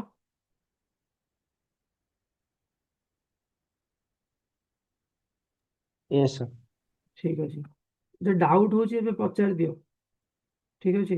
नହେले काली को जेतेबेले पुणी नुआ कॉन्सेप्ट स्टार्ट करिया एइटा पुणी कामरे एइटा पुणी थरे आसीबो, एइटा न बुझि पारले सेठी आउ थरे डाउट हबो ठीक अछि। जदि डाउट होची मते कुह मु दी तीन थर आउ थरे बुझेइ देबी ठीक अछि।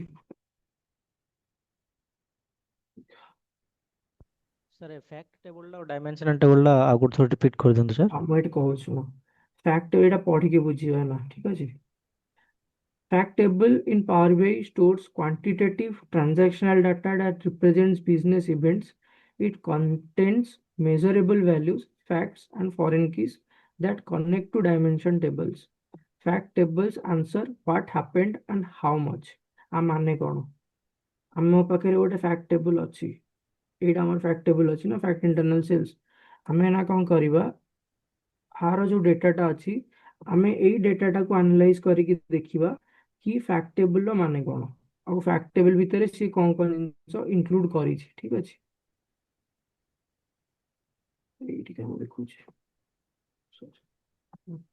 फैक्ट इंटरनल सेल एटा हमर फैक्ट टेबल हे गला फर्स्ट जिंस से कौन कहला फर्स्ट जिंस से कहला a fact table in power BI stores quantitative qualitative no quantitative quantitative माने कौन क्वांटिटी केते आमे ट्रांजैक्ट करिछि कि ट्रांजैक्शनल डाटा लेन देन केते हेछि क्वांटिटी केतेटा जाइछि मु 10टा बिक्री करछि मु सेटा लिखि देबी मु 10टा अमाउंट बिक्री कली ट्रांजैक्शनल डाटा मु जदि 10 देली मोर प्रॉफिट केते टଙ୍କା रहला मोर प्रॉफिट परसेंटेज केते हला मु केतेटा केते टଙ୍କାର डिस्काउंट देली डिस्काउंट रो प्राइस केते थिला ठीक अछि मोर एडजस्टेड डिस्काउंट केते थिला ता ऊपर ମୁଁ ତାପରେ ଟ୍ୟାକ୍ସ କେତେ ଟଙ୍କା ଦେଲି ଏଇ ସବୁ ଜିନିଷ ଆମର ଫ୍ୟାକ୍ଟ ଟେବୁଲରେ ରହିଗଲା ନ୍ୟୁମରିକ ଜିନିଷ ମେଜରେବଲ ଭ୍ୟାଲ୍ୟୁଜ ତମେ ରିଜନ କୁ ତ ମେଜର କରିପାରିବନି ଭାବିଥିବ ଏନା ଗୋଟେ ରିଜନ କଲମ ଅଛି କି ରିଜନ ଡାଟା ସେଟ୍ ଅଛି ସେଥିରେ କଣ ରହିବ ତମର ଧରିଥିବ ଆମର ଜୋନ୍ ଧରିଥିବ ଇଣ୍ଡିଆ ରହିଗଲା ବ୍ରାଜିଲ ରହିଗଲା ତାପରେ ଫ୍ରାନ୍ସ ରହିଗଲା ଏମିତି ଏଇଥିରେ ତ ଆମେ କିଛି ମେଜର କରିପାରିବା ନା କଣ୍ଟ୍ରି ଉପରେ ଆମେ କଣ ମେଜର କରିବା କିଛି ନାହିଁ ଆମେ मेजर कहा ऊपर करियो इंडिया रे केते ट्रांजैक्शनल डाटा हमर स्टोर हेछि कि इंडिया रे हमर केते सेल हेछि केते हमको प्रॉफिट हेछि केते लॉस हेछि हमर रेवेन्यू केते बाहर छि एई सब जिंस कोन मेजर एई सब जिंस होछि वैल्यू एईटा सब ट्रांजैक्शन हेछि ट्रांजैक्शनल डाटा हम स्टोर करिवा फैक्ट टेबल रे फॉर एग्जांपल एना मु ए फैक्ट टेबल टा ओपन करिके देखुछि एथरे कोन अछि प्रोडक्ट की गोटे अछि एटा तमर फॉरेन की हे गला ठीक अछि एटा तमर ऑर्डर डेट की हे गला ଏବେ ଯଦି ମୁଁ ସାଇଡ୍ କୁ ଆଣିବି ଏପଟକୁ ସେଟ୍ ଗୋଟେ यूनिट प्राइस अछि एक्सटेंडेड अमाउंट अछि एट तमे देखो सब ट्रांजैक्शनल डेटा रहउछि ट्रांजैक्शनल माने कोन लेन देन डाटा कि केते मोर प्रॉफिट केते लॉस केते क्वांटिटी बिकिछि डिस्काउंट केते देछि ता ऊपर एई सब जिंस ठीक अछि फ्राइट केते टैक्स अमाउंट केते सेल्स अमाउंट केते ठीक अछि ऑर्डर डेट केबे हेतिला ड्यू डेट केबे थिला शिप डेट केबे थिला एई सब जिंस हमर हे गला इंटर तमर फैक्ट टेबल सेम पर मु जदि ना डायमेंशन टेबल विवेक देखिबी टिके किए पचाला क्वेश्चन ना समरेंद्र की यस सर।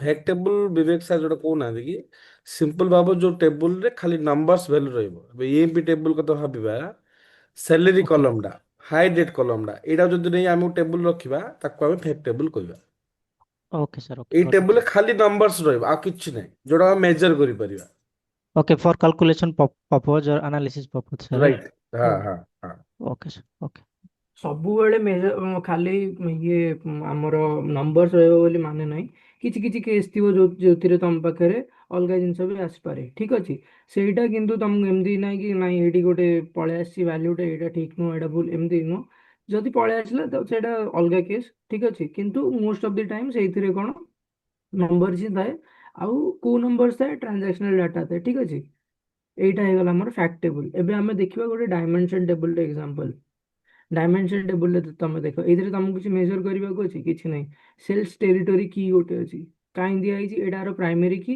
आ एठी होछि तार फॉरेन की कोठी फैक्ट इंटरनल टेबल रे सेल्स टेरिटरी की ए दीटा टेबल जॉइन करिया पई देखो से कोन कहला तमे सीक्वेल जेमति जॉइन करछो केमति जॉइन करछो लेफ्ट जॉइन कलो कि इनर जॉइन कलो ऑन स्टेटमेंट देई करछो कि left join this on column name तापरे ऑन तापरे जो अलगा टेबल रो कॉलम नेम टा सेटा दउछ ठीक अछि तो एबे मु पावर बी रे सेटा केमति जॉइन करबी मो पाखे फैक्ट इंटरनल फैक्ट टेबल रे देखो अछि एटी सेल्स टेरिटरी की अछि ठीक अछि अब मु जदि ना डायमेंशन सेल्स टेरिटरी टेबल को जाउछि ता पाखे देखो तम पाखे गोटे सेल्स टेरिटरी की अछि तो मु ए दीटा जो कॉलम अछि सेम कॉलम अछि दीटा गोटे टेबल रे मु ए दीटा को जॉइन कर परिबे ना यस सर गोटे फाइनल डाटा टेबल बनि परिबो जोटा कि मोर आगुरु गोटे सेंट्रलाइज डाटा टेबल हेकि थिला एमती एबे कौन कली मु स्प्लिट कर देली से डाटा को किंतु मु अलग अलग सोर्स रु आणुची ठीक अछि एटा कौन करिवो तो एफिशिएंसी बढ़े दो एबे कौन आमे डेटा मॉडल टा को कौन स्प्लिट कर देले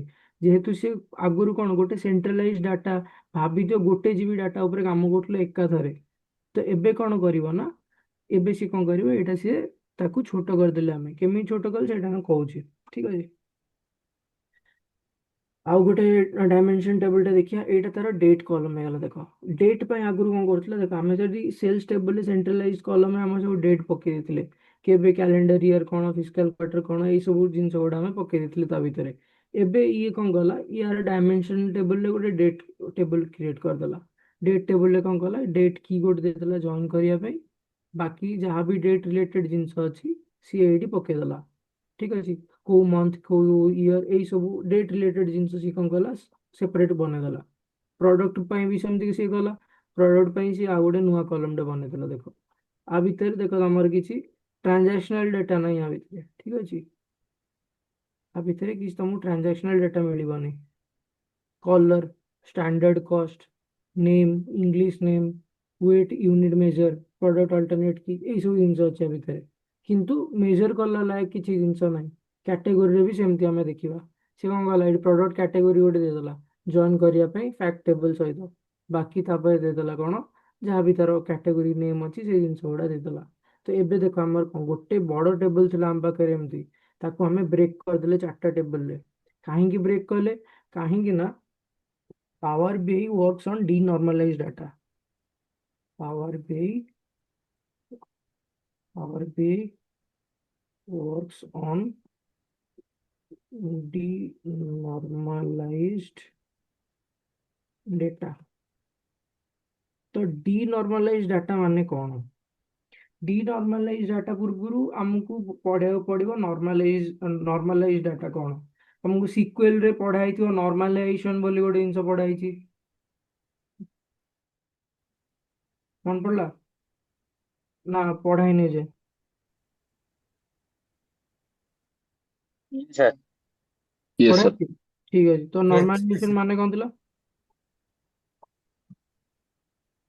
मैंने large mode last table small small table रे मैंने डिवाइड करियो हाँ केमिति करथिले तमे 1 एनएफ करिकी 2 1 एनएफ NF 2 NF 3 NF ठीक अछि गुड हम ना कोन राम ठीक अछि गुड राम तो तमे तो नॉर्मलाइज करथुलो ना सेतबेलु तमे डेटाटा को बहुत सब टेबल्स रे ताकू बांटी दउथुलो ठीक अछि एमती करी बहुत टेबल्स रे किंतु पावर बीआई रे कोन आमे एते सब टेबल्स रे एटा को जदी आमे क्रिएट करी एते क्रिएट करूचे ताहले हमको बहुत सब टेबल्स इंपोर्ट करिया पड़ियो आ भितरे तो आमे कौन करवा सेटा को आउ टिके डिनॉर्मलाइज करिया माने जदी 10टा टेबल हमर पूर्वरु यूज होतला आमे ताको पुन थरे कौन करवा ऐड करिकी मैक्सिमम 3-4टा टेबल बने दवा माने रेफरेंस कहूची तो जदी 10टा टेबल यूज होची आमे ताको कम करिकी 3-4टा टेबल बने दवा आउ आमे ट्राई करिवा कोन सब जाक इनफॉरमेशन से 4टा टेबल कि 5टा टेबल भितर स्टोर हो जाऊ तो एटा को आमे कहूचे डिनॉर्मलाइजेशन ठीक अछि डिनॉर्मलाइज्ड डेटाटा माने कौन पावर भी जेतले कैलकुलेट करछि तुम डेटाटा को से केमिति कैलकुलेट करछि से कॉलम वाइज कैलकुलेट करनी it goes in a tabular calculation ठीक अछि रोज वाइज कैलकुलेशन से कैलकुलेट करछि कि एई रो रे केतेटा अछि हम जदि रोटा अछि एई रो रे डाटा केमिति अछि से एई रो रो डाटाटा को नेकी जाउछि तमे जदि एटी गोटे जॉइन बनैछ ठीक अछि ଆଉ ଏଇ ଜଏନ୍ ଏଇଟା रो यूज ହେଇଛି ତ ଏମିତି ଏମିତି ସେ କ୍ୟାଲକୁଲେଟ୍ କରିକି ଯାଉଛି ନା କି ଏମିତି କଲମ ୱାଇଜ ଯାଉଛି ତାପରେ ତାକୁ ଏଇ ଡାଟାଟା ମିଳିଲା ଏଇ ଡାଟାଟାକୁ ସେ ନେଲା ତାପରେ ପୁଣି ଥରେ ଜଏନ୍ କଣ୍ଡିସନ ଗଲା ତାପରେ ଏଠି ଆଉ ଗୋଟେ ଡାଟା ମିଳିଲା ତାକୁ ଏମିତି ନେଲା ଇଏ ନୁହଁ ଠିକ ଅଛି ସେ କେମିତି ନଉଛି रो रो लेवल कैलकुलेशन से करूची ठीक अछि जोटा आमे कहूचे डिनॉर्मलाइजेशन डाटा और डिनॉर्मलाइजेशन ने नॉर्मलाइजेशन तमे यदि बहुत टेबल यूज करछो डिनॉर्मलाइजेशन ने ताकू कमा होची कमा है कि 3-4टा टेबल आमे करूचे with proper and precise data model ठीक अछि fact table dimension table बुझियला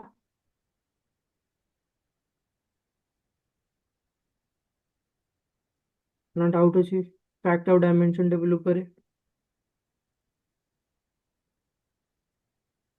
sir को एवं ना वॉइस टा ब्रेक होछ तमरो हेलो हाँ को आमे किछि भी सर अपडेट करबा किछि भी तो फैक्टेबल करबा ना ना तमे डायमेंशन टेबल ले भी कर परिबो फॉर एग्जांपल है ना ठीक अछि ना जीबा हमें अपडेट आउ ट्रांसफॉर्म को ना जीबा ठीक अछि मैं एकाधरे गोटे गोटे करके जाउछि एबे हमें एटा कवर कर सरला परे ठीक अछि तम ना कोन सुधांशु सुधांशु ठीक अछि तम क्वेश्चन टा रहिला एबे आउ अधघंटा भीतर तम क्वेश्चन पाखु जीबा ठीक अछि एबे कोन करिया ना एबे हमें एटा जो मॉडल टा पढुचे आगो ए मॉडल टा पढी देबा ठीक से ठीक अछि तापर हमें सेठी की जीबा हैला नॉलेज स्किप हे जो जिनसटा एबे देखो एबे हमें ଏବେ ଗୋଟେ ମଡେଲ ବନେଇବା। ଆମେ ନା କହୁଥିଲା ଯୋଉ ସିମାଣ୍ଟିକ ମଡେଲ କଣ, ସିମାଣ୍ଟିକ ମଡେଲ କ୍ରିଏଟ ହଉଛି କଣ, ଏଇ ଯୋଉ ଛଅଟା ଆମେ ନେଲେ ସୋର୍ସ, ଡାଟା ସୋର୍ସ ନେଲେ, ଠିକ ଅଛି, ଟେବୁଲ ଛଅଟା ନେଲେ, ଏଇ ଟେବୁଲ ଉପରେ ଆମେ କ୍ୟାଲକୁଲେସନ ପରଫର୍ମ କରିବା। ଫର ଏକ୍ସାମ୍ପଲ ଏଇ ଇଣ୍ଟରନାଲ ସେଲ୍ ଉପରେ ଅପଡେଟ କଲେ, କି ଆ ଉପରେ କଣ ଗୋଟେ କ୍ୟାଲକୁଲେଟେଡ କଲମ ବନେଇଲେ, ଏଇ ସବୁ ଜିନିଷ ଷ୍ଟୋର ହେଲା କୋଉଠି, ପାୱାର ବି ମେମୋରିରେ ଷ୍ଟୋର ହେଲା, ଯୋଉଟା କି ଆମେ ସିମାଣ୍ଟିକ ମଡେଲ କହୁଛେ। ସିମାଣ୍ଟିକ ମଡେଲର ବେସ୍ ହଉଛି ଏଇଟା ଆର୍କିଟେକ୍ଚରଟା, ଠିକ ଅଛି। ଏଇଟାକୁ ଯୋଉ ଆମେ କହୁଛେ ଡାକ୍ସ ଭ୍ୟୁ, ସରି ମଡେଲ ଭ୍ୟୁ, ଏହାର ଆର୍କିଟେକ୍ଚରଟା ଉପରେ ମେନ୍ ଫୋକସ୍ ପଡିବ, କି ଆମେ ଏଇ ଯୋଉ ସିମାଣ୍ଟିକ ମଡେଲ ଆର୍କିଟେକ୍ଚରଟା ଫର୍ଷ୍ଟ କେମିତି ବନଉଛେ। This is the first thing, ଠିକ ଅଛି। ମୋ ପାଖରେ ଦେଖ ଏଇନା ଇଣ୍ଟରନାଲ ସେଲ୍ ଟେବୁଲ ଅଛି, ଏଇଟା ସିଏ ଆପେ ଆପେ ସିଏ କଣ କଲା, ଅଟୋମେଟିକାଲି ସିଏ ଏଇଠି ରିଲେସନସିପ ବନେଇଦେଲା। କାହିଁକି ନା ଏଇଟା ଯଦି ମୁଁ ଦେଖିବି ଫ୍ୟାକ୍ଟ, ଏଇଟା ଗୋଟେ ଡାଇମେନସନ ଅଛି, ଡାଇମେନସନ ସେଲ୍ସ ଟେରିଟୋରି, ଆଉ ଗୋଟେ ଅଛି ଫ୍ୟାକ୍ଟ ଇଣ୍ଟରନାଲ ସେଲ୍ସ, ମାନେ ଫ୍ୟାକ୍ଟ ଟେବଲ ଇଣ୍ଟରନାଲ ସେଲ୍ ଟେବଲଟା। ତ ମୁଁ ଏଇନା ଯଦି ଏଟାକୁ ମ୍ୟାନେଜ ରିଲେସନ୍ସ କରିକି ଦେଖୁଛି ସେ କେମିତି ବନେଇଛି ନା, ଦେଖ ମୁଁ ତମକୁ କଣ କହିଥିଲି, ଗୋଟେ ସେଲ୍ସ ଟେରିଟୋରି କି ଥିଲା ତା ପାଖରେ, ଫ୍ୟାକ୍ଟ ଇଣ୍ଟରନାଲ ଟେବଲରେ, ଫ୍ୟାକ୍ଟ ଟେବଲରେ, ଆଉ ଏଇ ଡାଇମେନସନ ଟେବଲରେ, ଟେରିଟୋରି ଡାଇମେନସନ ଟେବଲରେ ବି ଗୋଟେ ସେଲ୍ସ ଇଣ୍ଟରନାଲ ଟେବଲ ଥିଲା, ଠିକ ଅଛି। ସେଇଟାକୁ କଣ କଲା, ଗୋଟେ ରିଲେସନସିପ ବନେଇଦେଲା। ଏଇଟା ଦେଖିଲ, ଏଇଟା ଗୋଟେ ରିଲେସନସିପ ବନେଇଦେଲା, ମାନେ ଜଏନ୍ କରିଦେଲା। ଜଏନ୍ ଆଉ ରିଲେସନସିପ ଏଇଟା ଦୁଇଟା ଅଲଗା ଅଲଗା ଜିନିଷ। ଜଏନ୍ରେ ଆମେ ଆଡ୍ କରିବା, କି ନୂଆ ଡାଟା କିଛି ଆଡ୍ କରିବା, କି ଆପେଣ୍ଡ କରିବା, କି ମର୍ଜ କରିବା। ରିଲେସନସିପ ହଉଛି ତମର ଦିଟା ଟେବୁଲକୁ ଆମେ କେମିତି କନେକ୍ଟ କରିବା, ଠିକ ଅଛି। ଜଏନ୍ ଆଉ ରିଲେସନସିପରେ କନଫ୍ୟୁଜ ହବନି।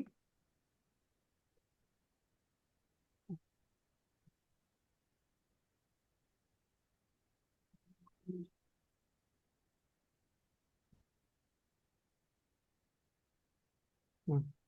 ତ ଜଏନ୍ ଆଉ ରିଲେସନସିପରେ ତମେ କନଫ୍ୟୁଜ ହବନି, ଠିକ ଅଛି। ଜଏନ୍ରେ ଆମେ ନୂଆ କଲମ ଆଡ୍ କରିପାରିବା, ନ୍ୟୁ ରୋଜ ଆଡ୍ କରିପାରିବା, ଏଇଟାକୁ ଆମେ ଆପେଣ୍ଡ କହୁଛେ, ଏଇଟାକୁ ଆମେ ମର୍ଜ କହୁଛେ। କେମିତି କରିପାରିବା ତାର କଣ୍ଡିସନ ବି ଅଛି, ଯେମିତି କି ତମର ରହିଗଲା କଣ, ଲେଫ୍ଟ ଜଏନ୍ ରହିଗଲା, ରାଇଟ୍ ଜଏନ୍ ରହିଗଲା, ଯେମିତି ସିକ୍ୱେଲରେ କରୁଛ ସେମ୍ ଏକ୍ସାକ୍ଟ ସେମ୍, ଠିକ ଅଛି। ଆଉଟର ଜଏନ୍ ରହିଗଲା, ମେନ୍ ଜିନିଷ ତିନିଟା, ଆଉ ଗୋଟେ ଇନର ଜଏନ୍ ରହିଗଲା, ଠିକ ଅଛି। ଇନର ଜଏନ୍ ରହିଗଲା, ଏଥିରେ ଆମେ ଆଇଦର ରୋଜ କି କଲମ ଆଡ୍ କରୁଛେ, ନହେଲେ ଲିମିଟ କରୁଛେ। ଏଇଟା ହେଇଗଲା ତମର ଜଏନ୍। ରିଲେସନସିପ କଣ, ରିଲେସନସିପରେ ଆମେ କିଛି ନା ଆଡ୍ କରୁଛେ, ନା ରିମୁଭ କରୁଛେ, ନା ରେଷ୍ଟ୍ରିକ୍ଟ କରୁଛେ। ଆମେ କଣ କରୁଛେ, ଏଇ ଗୋଟେ ଟେବୁଲ ଅଛି, ଏଇ ଗୋଟେ ଟେବୁଲ ଅଛି, ଆମେ ଦିଟାକୁ କଣ କଲେ, ରିଲେଟ କରିଦେଲେ, କି ଗୋଟେ ଏମିତି ଗୋଟେ ବଣ୍ଡ ବନେଇଦେଲେ ଏଇଥିରେ, କି ଯେମିତି ଆର ଡାଟାଟା ଯୋଉଟା ଅଛି ଏଇ ଡାଟାଟାକୁ ଫିଲ୍ଟର କରିଦଉ, କି ଏଇ ଯୋଉ ଡାଟାଟା ଅଛି ଏଇ ଡାଟାକୁ ଫିଲ୍ଟର କରିଦଉ। ଏଇଟା ଆମେ କୋଉଥିପାଇଁ କହିଲେ, କିଏ କହିପାରିବ ଏଇଟା ଆମେ କେମିତି କାହିଁକି ରିଲେସନସିପ ବନଉଛେ ଦୁଇଟା ଟେବୁଲ ଭିତରେ।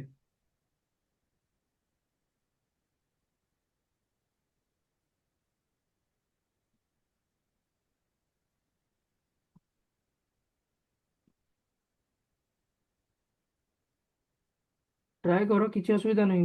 ମନେ ପକାଅ ମୁଁ ଗୋଟେ କହିଥିଲି ଗୋଟେ ବଡ ଟେବୁଲଟେ ଅଛି, ତାପରେ ଆମେ ତାକୁ ଭାଙ୍ଗିଦେଲେ ତିନି ଚାରିଟା ଛୋଟ ଟେବୁଲରେ, ମନେ ପଡିଲା। parent child relationship ରେ ଯଦି କିଛି ଡାଟା ଯଦି ଥିବ ବୋଲି କହିଲେ, ସେତିକିରୁ ଯଦି ଆମେ କିଛି ଡାଟା କାଢିବାର ଅଛି ବୋଲେ, ଆମେ ରିଲେସନସିପ ଦେଇକିରି ଗୋଟେ ପାର୍ଟିକୁଲାର କଲମ ଉପରେ ଡାଟା କାଢିବା ପାଇଁ ବନା ହଉଛି। ହୁଁ, ଠିକ।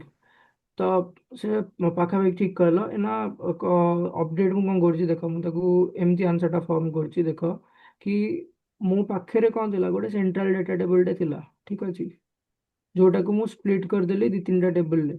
କିନ୍ତୁ ମୋତେ ଏଣ୍ଡ ରେଜଲ୍ଟ କଣ ଦରକାର, ମୋର ସେ ଟୋଟାଲ ଡାଟା ଟେବୁଲର ଯେତେ ବି ଡାଟା ଅଛି ମୋତେ ସେଇ ଡାଟାଟା ହିଁ ଦରକାର ନା ମୋ ଭିଜୁଆଲାଇଜେସନରେ। ମୁଁ ସେଇ ଡାଟାଟାକୁ ବନେଇବାକୁ ହେଲେ, ଯୋଉଟାକୁ ମୁଁ ଏନା ଡିଭାଇଡ୍ କରିଦେଇଛି ତିନି ଚାରିଟା ଟେବୁଲରେ, ମୋତେ ସେଇଟା ପୁଣି ଥରେ ଜଏନ୍ କରିବାକୁ ପଡ଼ିବ। ମୁଁ ଏବେ କଣ ଗୋଟେ ସେଣ୍ଟ୍ରାଲ ଟେବୁଲ ବନଉନି, ମୁଁ ଏବେ ଗୋଟେ ରିଲେସନସିପ ବନଉଛି, କି ଭାଇ ତୁ ଏଇଠି ଗୋଟେ, ମୋର ଏଇଟା ଫର୍ଷ୍ଟ ଟେବୁଲ ଥିଲା, ମୋର ଏଇଟା ସେକେଣ୍ଡ ଟେବୁଲ ଥିଲା, ଆଉ ମୋର ଏଇଟା ଥାର୍ଡ ଟେବୁଲ ଥିଲା। ମୁଁ ଏନା କଣ କଲି, ଏଇ ତିନିଟାକୁ ଏମିତି ପୁରା ଗୋଟେ ଟେବୁଲ ନ ବନେଇକି ମୁଁ କଣ କଲି, ଏଇଟାକୁ ତିନିଟାକୁ ଡିଭାଇଡ୍ କରିଦେଲି। ମୁଁ ଏଇ ଟେବୁଲଟାକୁ ଆ ସହିତ ରିଲେଟ୍ କରିଦେଲି, ଆଉ ଏଇ ଟେବୁଲଟାକୁ ଏଇ ସହିତ ରିଲେଟ୍ କରିଦେଲି। ଠିକ ଅଛି, ତ ମୋର ଏଇନା ଗୋଟେ ସେଣ୍ଟ୍ରାଲାଇଜ ଟେବୁଲ ହେଲାନି, ମୋର ତିନିଟା ସେପାରେଟ ଟେବୁଲ ରହିଲା, କିନ୍ତୁ ତିନି ଜଣ ଭିତରେ ଗୋଟେ ଜଏନିଂ କଣ୍ଡିସନ, ସରି ରିଲେସନସିପ ବନେଇଦେଲି।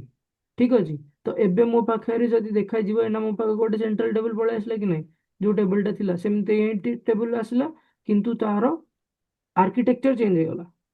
ବୁଝିଗଲା ଏବେ ଜଏନ୍ କଣ ଆଉ ରିଲେସନସିପ କଣ? ସାର୍ ଟିକେ ସାର୍ ଡାଉଟ୍ ଥିଲା ସାର୍। ହଁ ସର।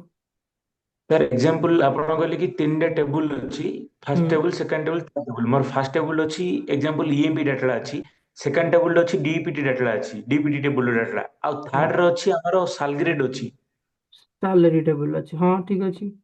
ଠିକ ଅଛି, ଏଥିରେ ଇଏମ୍ପି ରେ କମନ କଲମ ହଉଛି ଡିପିଟି ନମ୍ବର, ଆଉ ଡିପିଟି ରେ କଲମ ନର୍ମାଲ କମନ କଲମ ହଉଛି ଡିପିଟି ନମ୍ବର। ଏ ଦିଟା ରିଲେସନ ବିଲ୍ଡ ହେଇଯିବ। ଆଉ ସେଲ ଗ୍ରେଡ ରେ କେମିତି ବିଲ୍ଡ ହବ? ସାଲେରୀରେ ଦେଖ, ଏଇଟା ଏଇଟା ତମେ ଭାବିଛ ଏଇଟା ଏମିତି ତମେ ଦେଖୁଛ ନା, ମୁଁ ତମକୁ ଆଉ ଗୋଟେ ଏଇନା ପର୍ସପେକ୍ଟିଭ କହୁଛି ହେଲା। ଏଇଟା ଆମେ କଣ କର, ଏଇଟା ଡେଟ୍ ବନେଇ ଦିଅ। ଏଇଟା ତମ ସାଲେରୀ ଅଛି, ତମେ ସାଲେରୀଟା ଯେତେବେଳେ ରହୁଛି, ସାଲେରୀଟା କଣ ଟ୍ରାନଜାକ୍ସନାଲ ଡାଟା। ଠିକ ଅଛି, ୟେସ୍। ସାଲେରୀଟା କଣ ମେଜର ହଉଛି ନା, ସାଲେରୀ କେତେ ଟଙ୍କା ଦିଆ ହଉଛି, ତମ ସାଲେରୀ ଉପରେ ଟ୍ୟାକ୍ସ କଟୁଛି।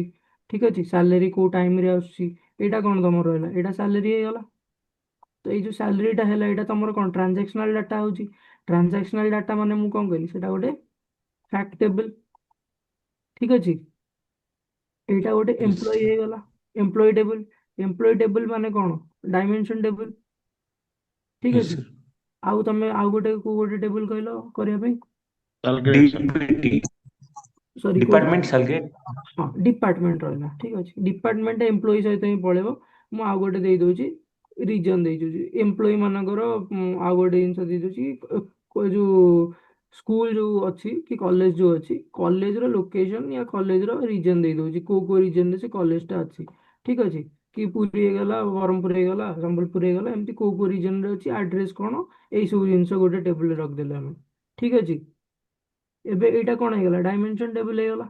Right, Yes sir. ଗୋଟେ ଫ୍ୟାକ୍ଟ, କାହିଁକିନା ଏ ଟ୍ରାନଜାକ୍ସନାଲ ଅଛି। ଏମ୍ପ୍ଲୟୀ, ଏମ୍ପ୍ଲୟୀ ନାଁ, ତାର ଡେଟ୍ ଅଫ ବାର୍ଥ ନେଇଯାଅ, ତାର ଯାହା ବି ଅଲଗା ଡିଟେଲ୍ସ ଅଛି, ଫାର୍ଷ୍ଟ ନେମ୍, ଲାଷ୍ଟ ନେମ୍, ବାପା ନାଁ, ମା ନାଁ, ସବୁ ଗୋଟେ ଟେବୁଲରେ ରହିଲା। ଆଉ ଗୋଟେ କଲେଜରେ ରହିଗଲା। ଠିକ ଅଛି, ସେ କୋଉ କଲେଜରେ ପଢୁଛି, ସେ କଲେଜର ଲୋକେସନ କୋଉଠି। ଠିକ ଅଛି, ତ ଏବେ କଣ ହବ ନା, ଏ ଫ୍ୟାକ୍ଟ ଟେବୁଲରେ ଗୋଟେ ଆସିବ ତମର ଫରେନ୍ କି ଆଉ ଗୋଟେ ପ୍ରାଇମେରୀ କି। ଆର ପ୍ରାଇମେରୀ କି ଥିବ କଣ, ଏମ୍ପ୍ଲୟୀ ଆଇଡି। ରାଇଟ୍, ଏମିତି ଆଉ ଗୋଟେ କଲମ ଥିବ ଆ ଭିତରେ। ଠିକ ଅଛି, ୟେସ୍ ଏ- ସାର୍। ଏଇଟା ଗୋଟେ କଲମ ଥିବ। ଏଠି ଗୋଟେ ରଖିଦିଅ କଲେଜ ଆଇଡି, ଗୋଟେ କଲମ ଥିବ।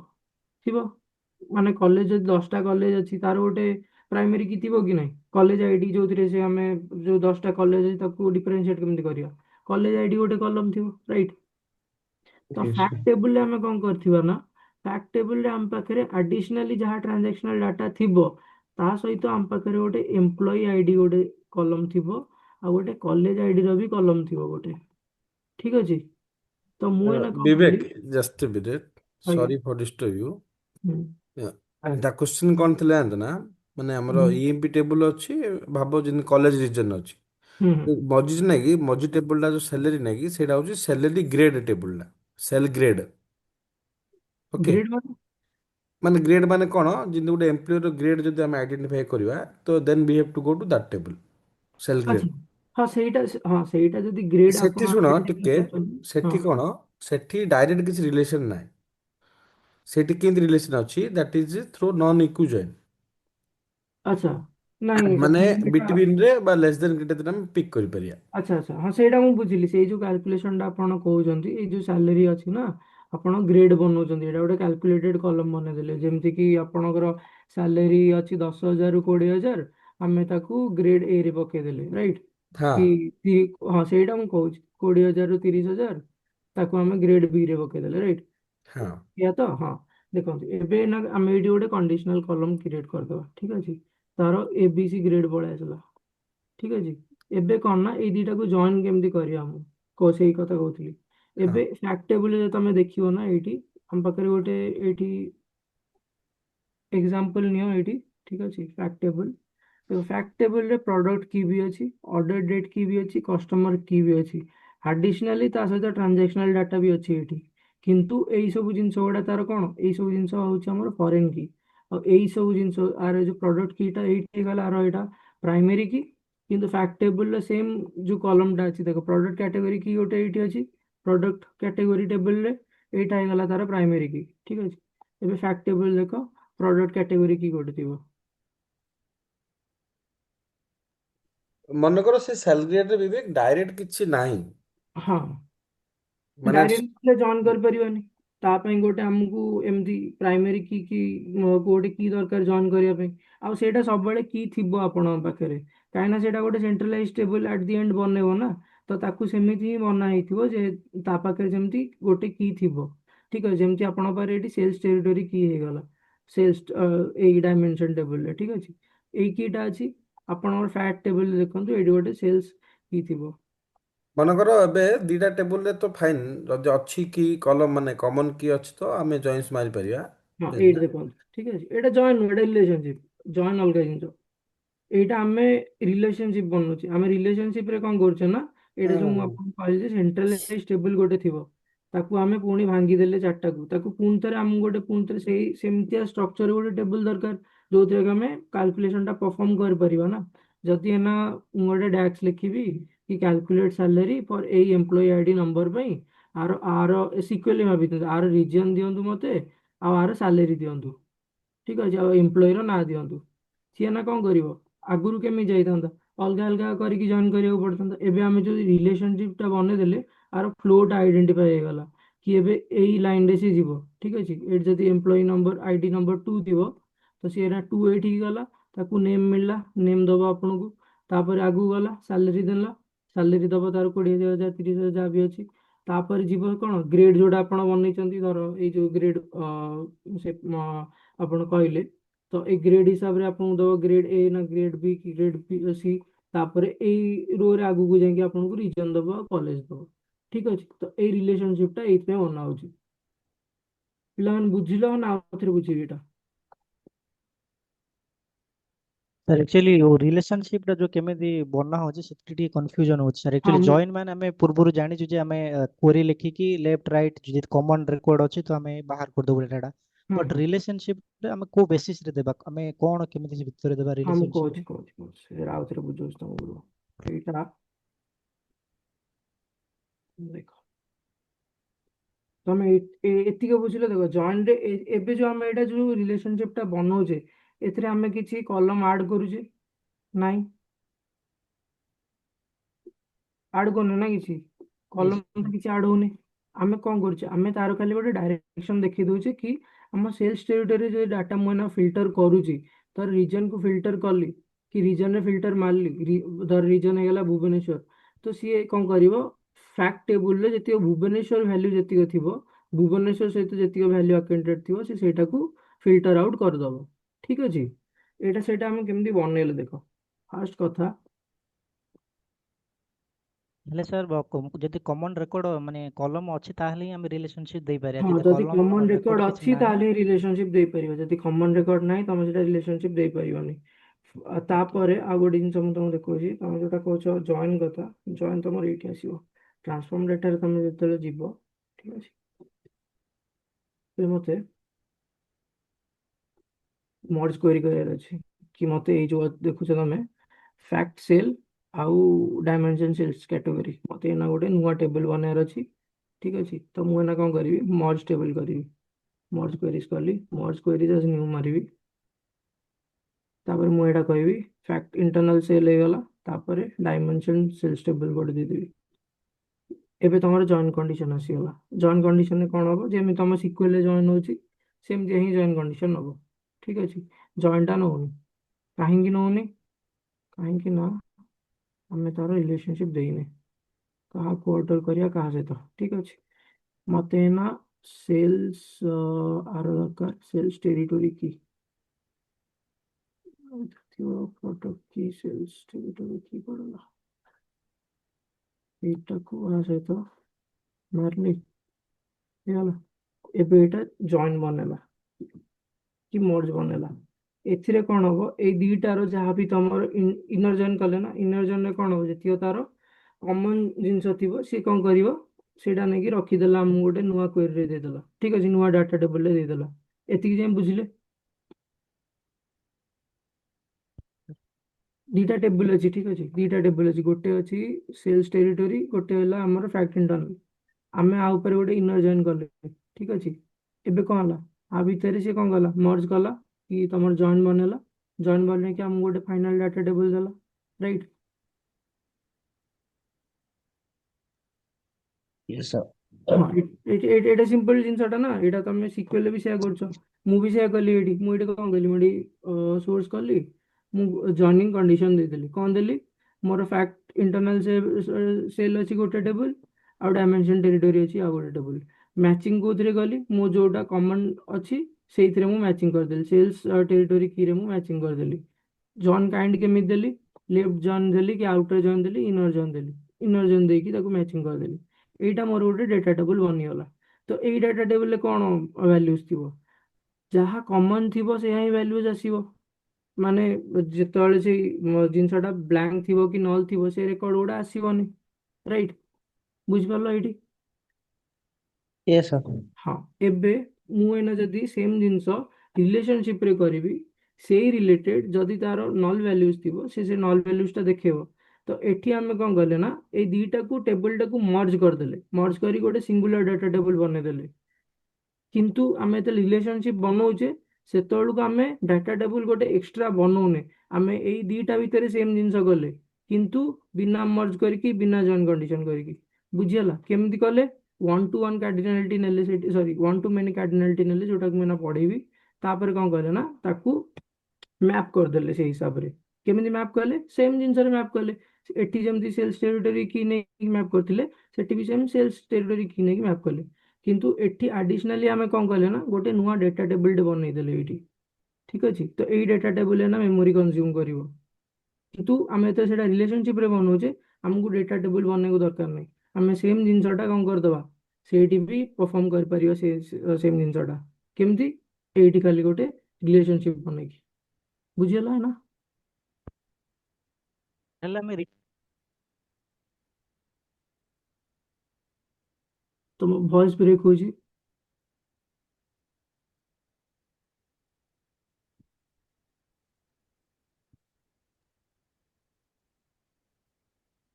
ହ୍ୟାଲୋ। Yes sir. ହଁ ତମ ଭଏସ ବ୍ରେକ୍ କରିଲା, ଆଉ ଥରେ ପଚାର। ମାନେ ଯୋଉ ରିଲେସନସିପଟା ଆମେ କଣ ପାଇଁ ବନେଇବା ସାର୍? ଆମେ ଜଏନ୍ ତ ବ୍ୟବହାର କରିକି ଡାଟାଟା କାଢି ପାରିବା ନା, ତ ଏମିତି ରିଲେସନସିପଟା ଯଦି ଆମେ ବ୍ୟବହାର କରିବା ତାହେଲେ ଆମର କଣ ବେନିଫିଟ୍ସ ହବ, ଆଉ ଏଥିରେ ଆମେ ରିଲେସନସିପଟା ଦେଲେ ସାର୍ ଆମର ଦେଖ ତମେ ଫାଇଦାଟା ଏଇନା କଣ ହବ? କେତେଟା, ଦେଖ ତମେ ଏଇନା ଯଦି ଜଏନ୍ ଟା ବନଉଛ, ତମର ଏଣ୍ଡ ଅଫ ଦି ଡେ ତମେ କଣ କଲ, ତମେ ସେମ୍ ଗୋଟେ ବଡ ଟେବୁଲ ଟେ ହିଁ ବନେଇଦେଲ ନା।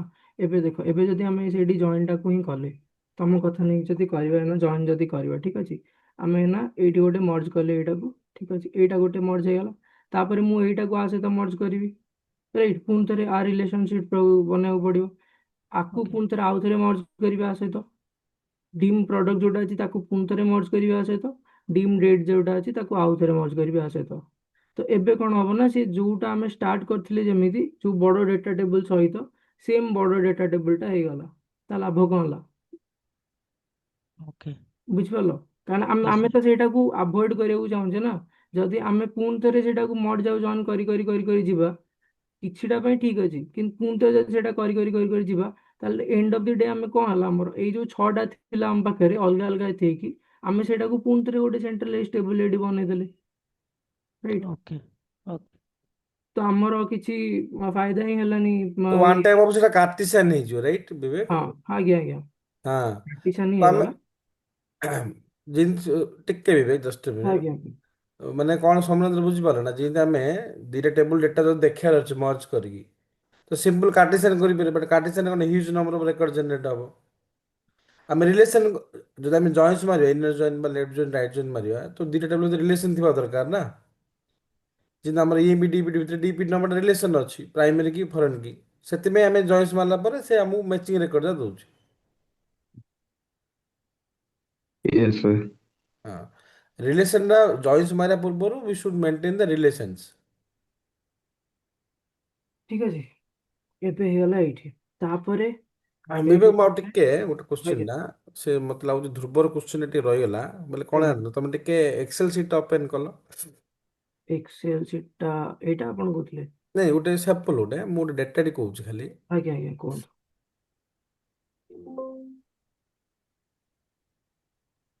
ଭାବ ଟେବୁଲ ଏ ଅଛି ବା ଇଏପି ଉପରେ ଲେଖିଦିଅ ଇଏପି ହୁଁ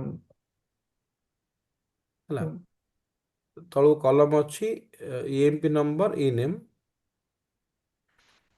ତା ତା ପାଖରେ ଇ ନେମ୍ ସାଲେରୀ ହେଲା। ସାଲେରୀ ଠିକ ଅଛି। ଇଏମପି ନମ୍ବର 1 ହୁଁ ଇ ନେମ୍ ରାମ ହୁଁ ସାଲେରୀ 1000 ହୁଁ ହେଲା। ପୁଣି ଇଏମପି ନମ୍ବର 2 ଓକେ ଶ୍ୟାମ 2000। 2000। ଏଇଟା ଗୋଟେ ଟେବୁଲ। ଆଉ ଗୋଟେ ଆଚ୍ଛା। ଟେବୁଲ ଲେଖ ଉପରକୁ ଯାଅ ଇଏମପି ସିଧା ହୁଁ ଏଟା ସେଲ୍ ଗ୍ରେଡ୍ କରିଦିଅ ସେଲ୍ ଗ୍ରେଡ୍ ଟେବୁଲ ନାଁଟା। ସାଲଗ୍ରେଡ ହୁଁ ଠିକ ଅଛି। ହୁଁ ଏଇଠି କେମିତି ଅଛି ଗୋଟେ ଅଛି ଲୋ ସାଲେରୀ ଗୋଟେ କଲମ ଅଛି ଲୋ ସେଲ୍। ଲୋ ସାଲେରୀ ହୁଁ ଆଉ ଗୋଟେ ହଉଛି ହାଇ ସାଲେରୀ ହାଇ ଆଉ ଗୋଟେ ସାଲେରୀ ହଉଛି ଗ୍ରେଡ୍। ଓକେ। ଏଇଠି ଲୋ ସାଲେରୀ ଲେଖ ମନେକର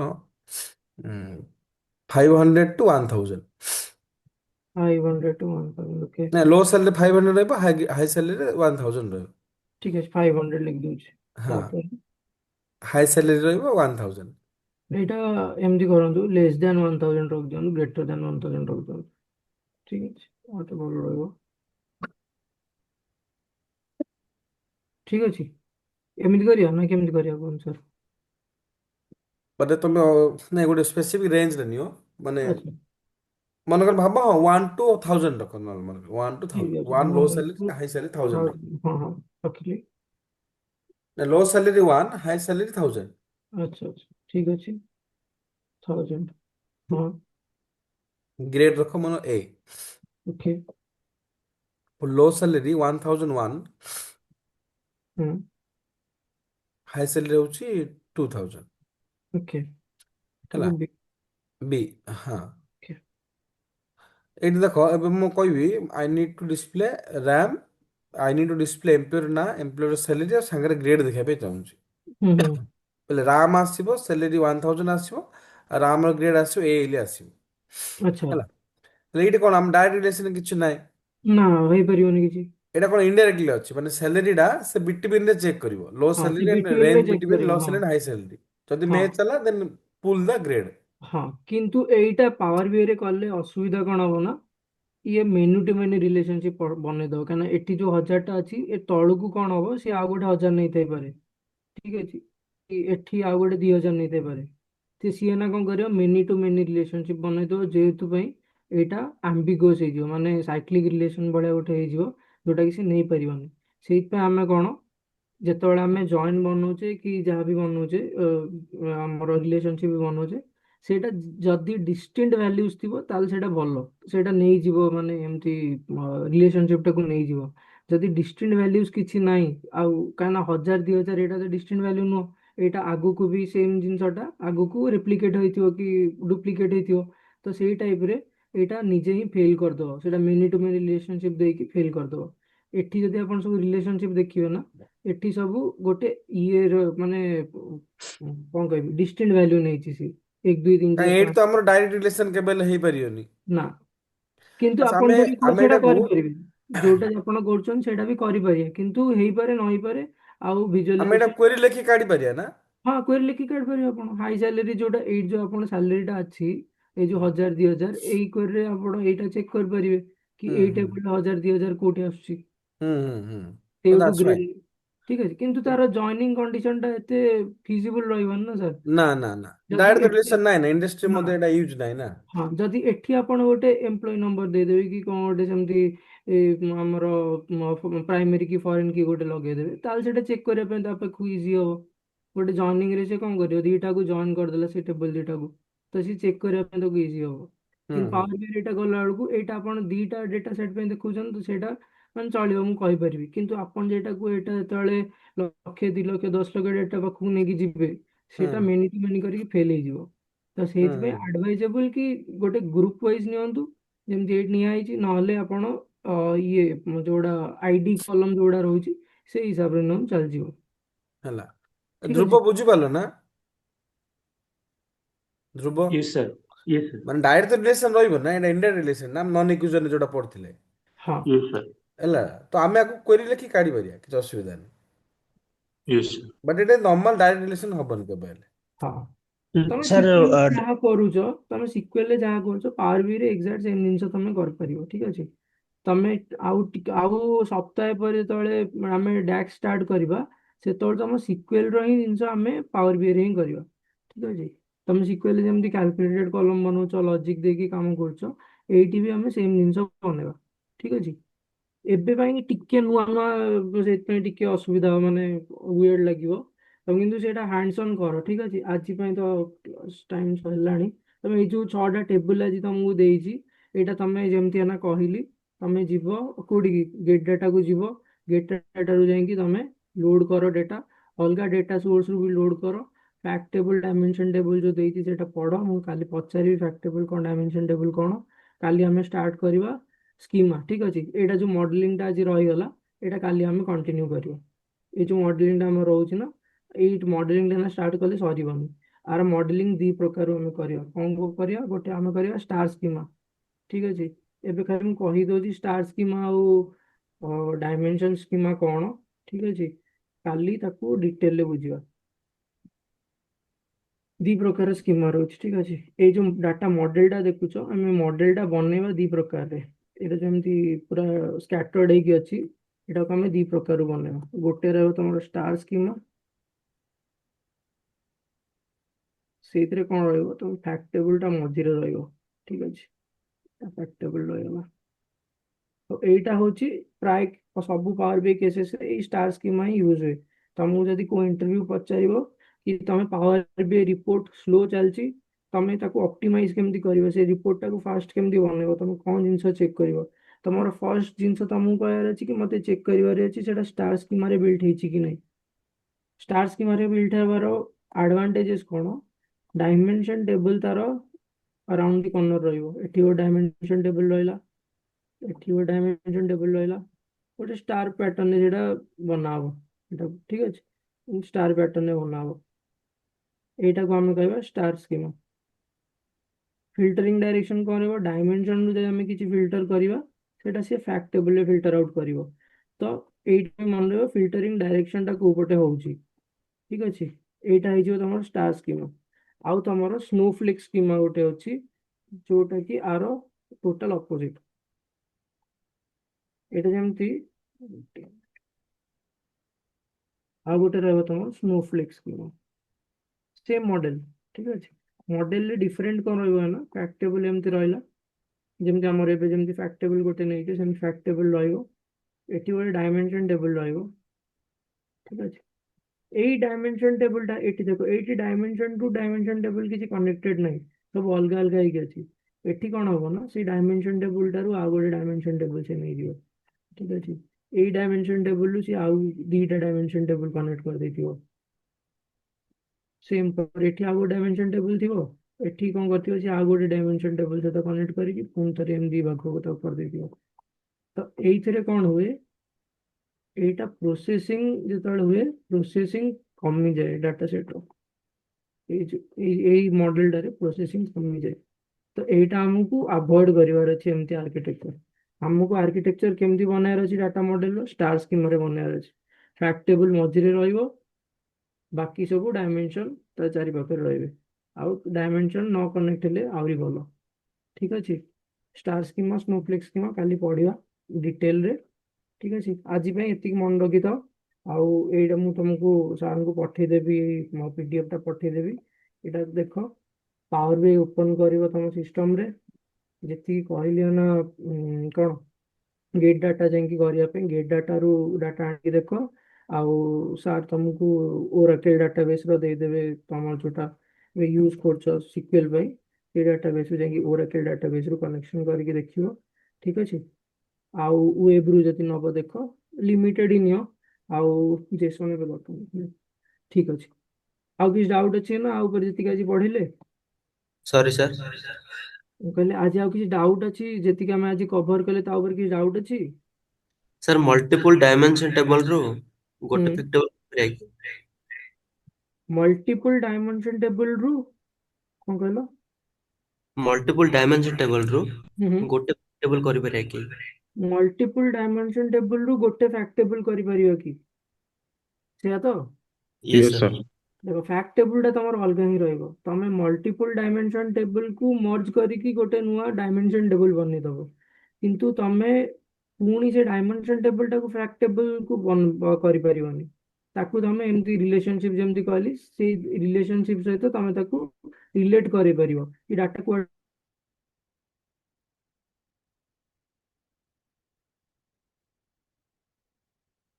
ଆଉ ଜଏନିଂ ଭିତରେ କଣ ଇଏ ରହିବ।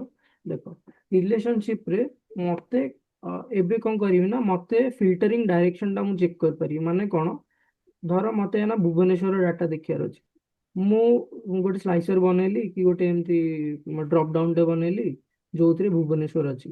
ତ ମୁଁ କଣ ଚାହୁଁଛି, ମୁଁ ଯେତେବେଳେ ଭୁବନେଶ୍ୱରଟାକୁ କ୍ଲିକ୍ କରେ ତ ଭୁବନେଶ୍ୱରରେ ଯେତିକି ଡିଟେଲ୍ସ ଅଛି ମୋ ପାଖକୁ ପଳେଇ ଆସୁ। ଯେମିତିକି ଭୁବନେଶ୍ୱରରେ କେତେ ସେଲ୍ସ ହେଇଛି, ତାର ଅର୍ଡର ଡେଟ୍ କେବେ ଥିଲା, ତାର କଷ୍ଟମର ନେମ୍ କରିଥିଲା, କୋଉ ପ୍ରଡକ୍ଟ କେବେ ସେଲ୍ ହେଲା, ଟ୍ୟାକ୍ସ କେତେ ଟଙ୍କା କରିଥିଲା, ଏଇ ସବୁ ଜିନିଷ ଟେବୁଲରେ କଣ ହବ ନା, ଟେବୁଲରେ ତମେ ସେଇଟାକୁ କେମିତି ଫିଲ୍ଟର ଆଉଟ୍ କରିବ, ସେଟା କରିବା କଷ୍ଟ ହବ। ଏବେ ନା ମୁଁ କଣ କରିବି, ଆର ଫିଲ୍ଟରିଂ ଡାଇରେକ୍ସନଟା ଦେଖ ମୁଁ ଏପଟକୁ ଦେଇଛି, ଡାଇମେନସନ ସେଲ୍ସ ଟେରିଟୋରୀ। ଆଉ ଫିଲ୍ଟରିଂ ଡାଇରେକ୍ସନଟା ଦେଖୁଛ, ଆଉ ଏ ଯୋଉ ଠିକିରିଟା ଅଛି କୁଆଡେ ତଳକୁ ଯାଉଛି, ଟ୍ରାଙ୍ଗେଲଟା, ଠିକ ଅଛି। ତ ଏବେ କଣ ହେଲା ନା, ମୁଁ ଯଦି ଏଇ ଟେରିଟୋରୀ କି ରିଜନ କ୍ୟାଟେଗୋରୀରେ କି କଣ୍ଟ୍ରିରେ କିଛି ସିଲେକ୍ଟ କରୁଛି, ସେଇ ଇଣ୍ଡିଆ ସିଲେକ୍ଟ କରୁଛି, ଏଠି ସବୁ ଫିଲ୍ଟର ଆଉଟ୍ ହେଇଗଲା ଇଣ୍ଡିଆ ଭିତରେ, ଠିକ ଅଛି। କାରଣ ରିଜନରେ ତମକୁ ନା ସିକ୍ୱେଲରେ କଣ ଗୋଟେ କ୍ୱେରି ଲେଖିବାକୁ ପଡୁଛି କି where country is equal to India, ତାପରେ ସିଲେକ୍ଟ କରିକି ଏଇ ଯେତିକ ସବୁ ତମର ଜିନିଷ ଅଛି ସବୁ ଲେଖିବାକୁ ପଡିବ, ରାଇଟ୍। ତ ଏଠି କଣ କଲି, ମୁଁ ସେମ୍ ଜିନିଷଟା କଲି କିନ୍ତୁ ଏଇଠି ଗୋଟେ ମୁଁ ଫିଲ୍ଟରିଂ ଡାଇରେକ୍ସନ ଦେଇଦେଲି। ତ ଏବେ କଣ, ମୁଁ ଯେତେବେଳେ ଇଣ୍ଡିଆରେ କ୍ଲିକ୍ କରିବି, ଇଣ୍ଡିଆ ରିଲେଟେଡ୍ ଯେତିକି ଭ୍ୟାଲ୍ୟୁ ଅଛି ଏଇ ଫ୍ୟାକ୍ଟ ଟେବୁଲରେ ସେଇଟା ଅଲଗା ହେଇଯିବ। ବୁଝିହେଲା ନା? ଏଇଟା ଆଉ ଗୋଟେ ଜିନିଷ ଅଛି ଫ୍ୟାକ୍ଟ ରିଲେସନସିପ୍ ଭିତରେ। Got it sir, thank you. ହଉ ହଉ, ଆଜି ପାଇଁ ତମ ଆସାଇନମେଣ୍ଟ ମନେ ରହିଲା ତ? ଯାହା ଦେଇଛି ଏଇଟା ଯୋଉ ପିଡିଏଫ ଦଉଛି ସେଇଟା ପଢିବ।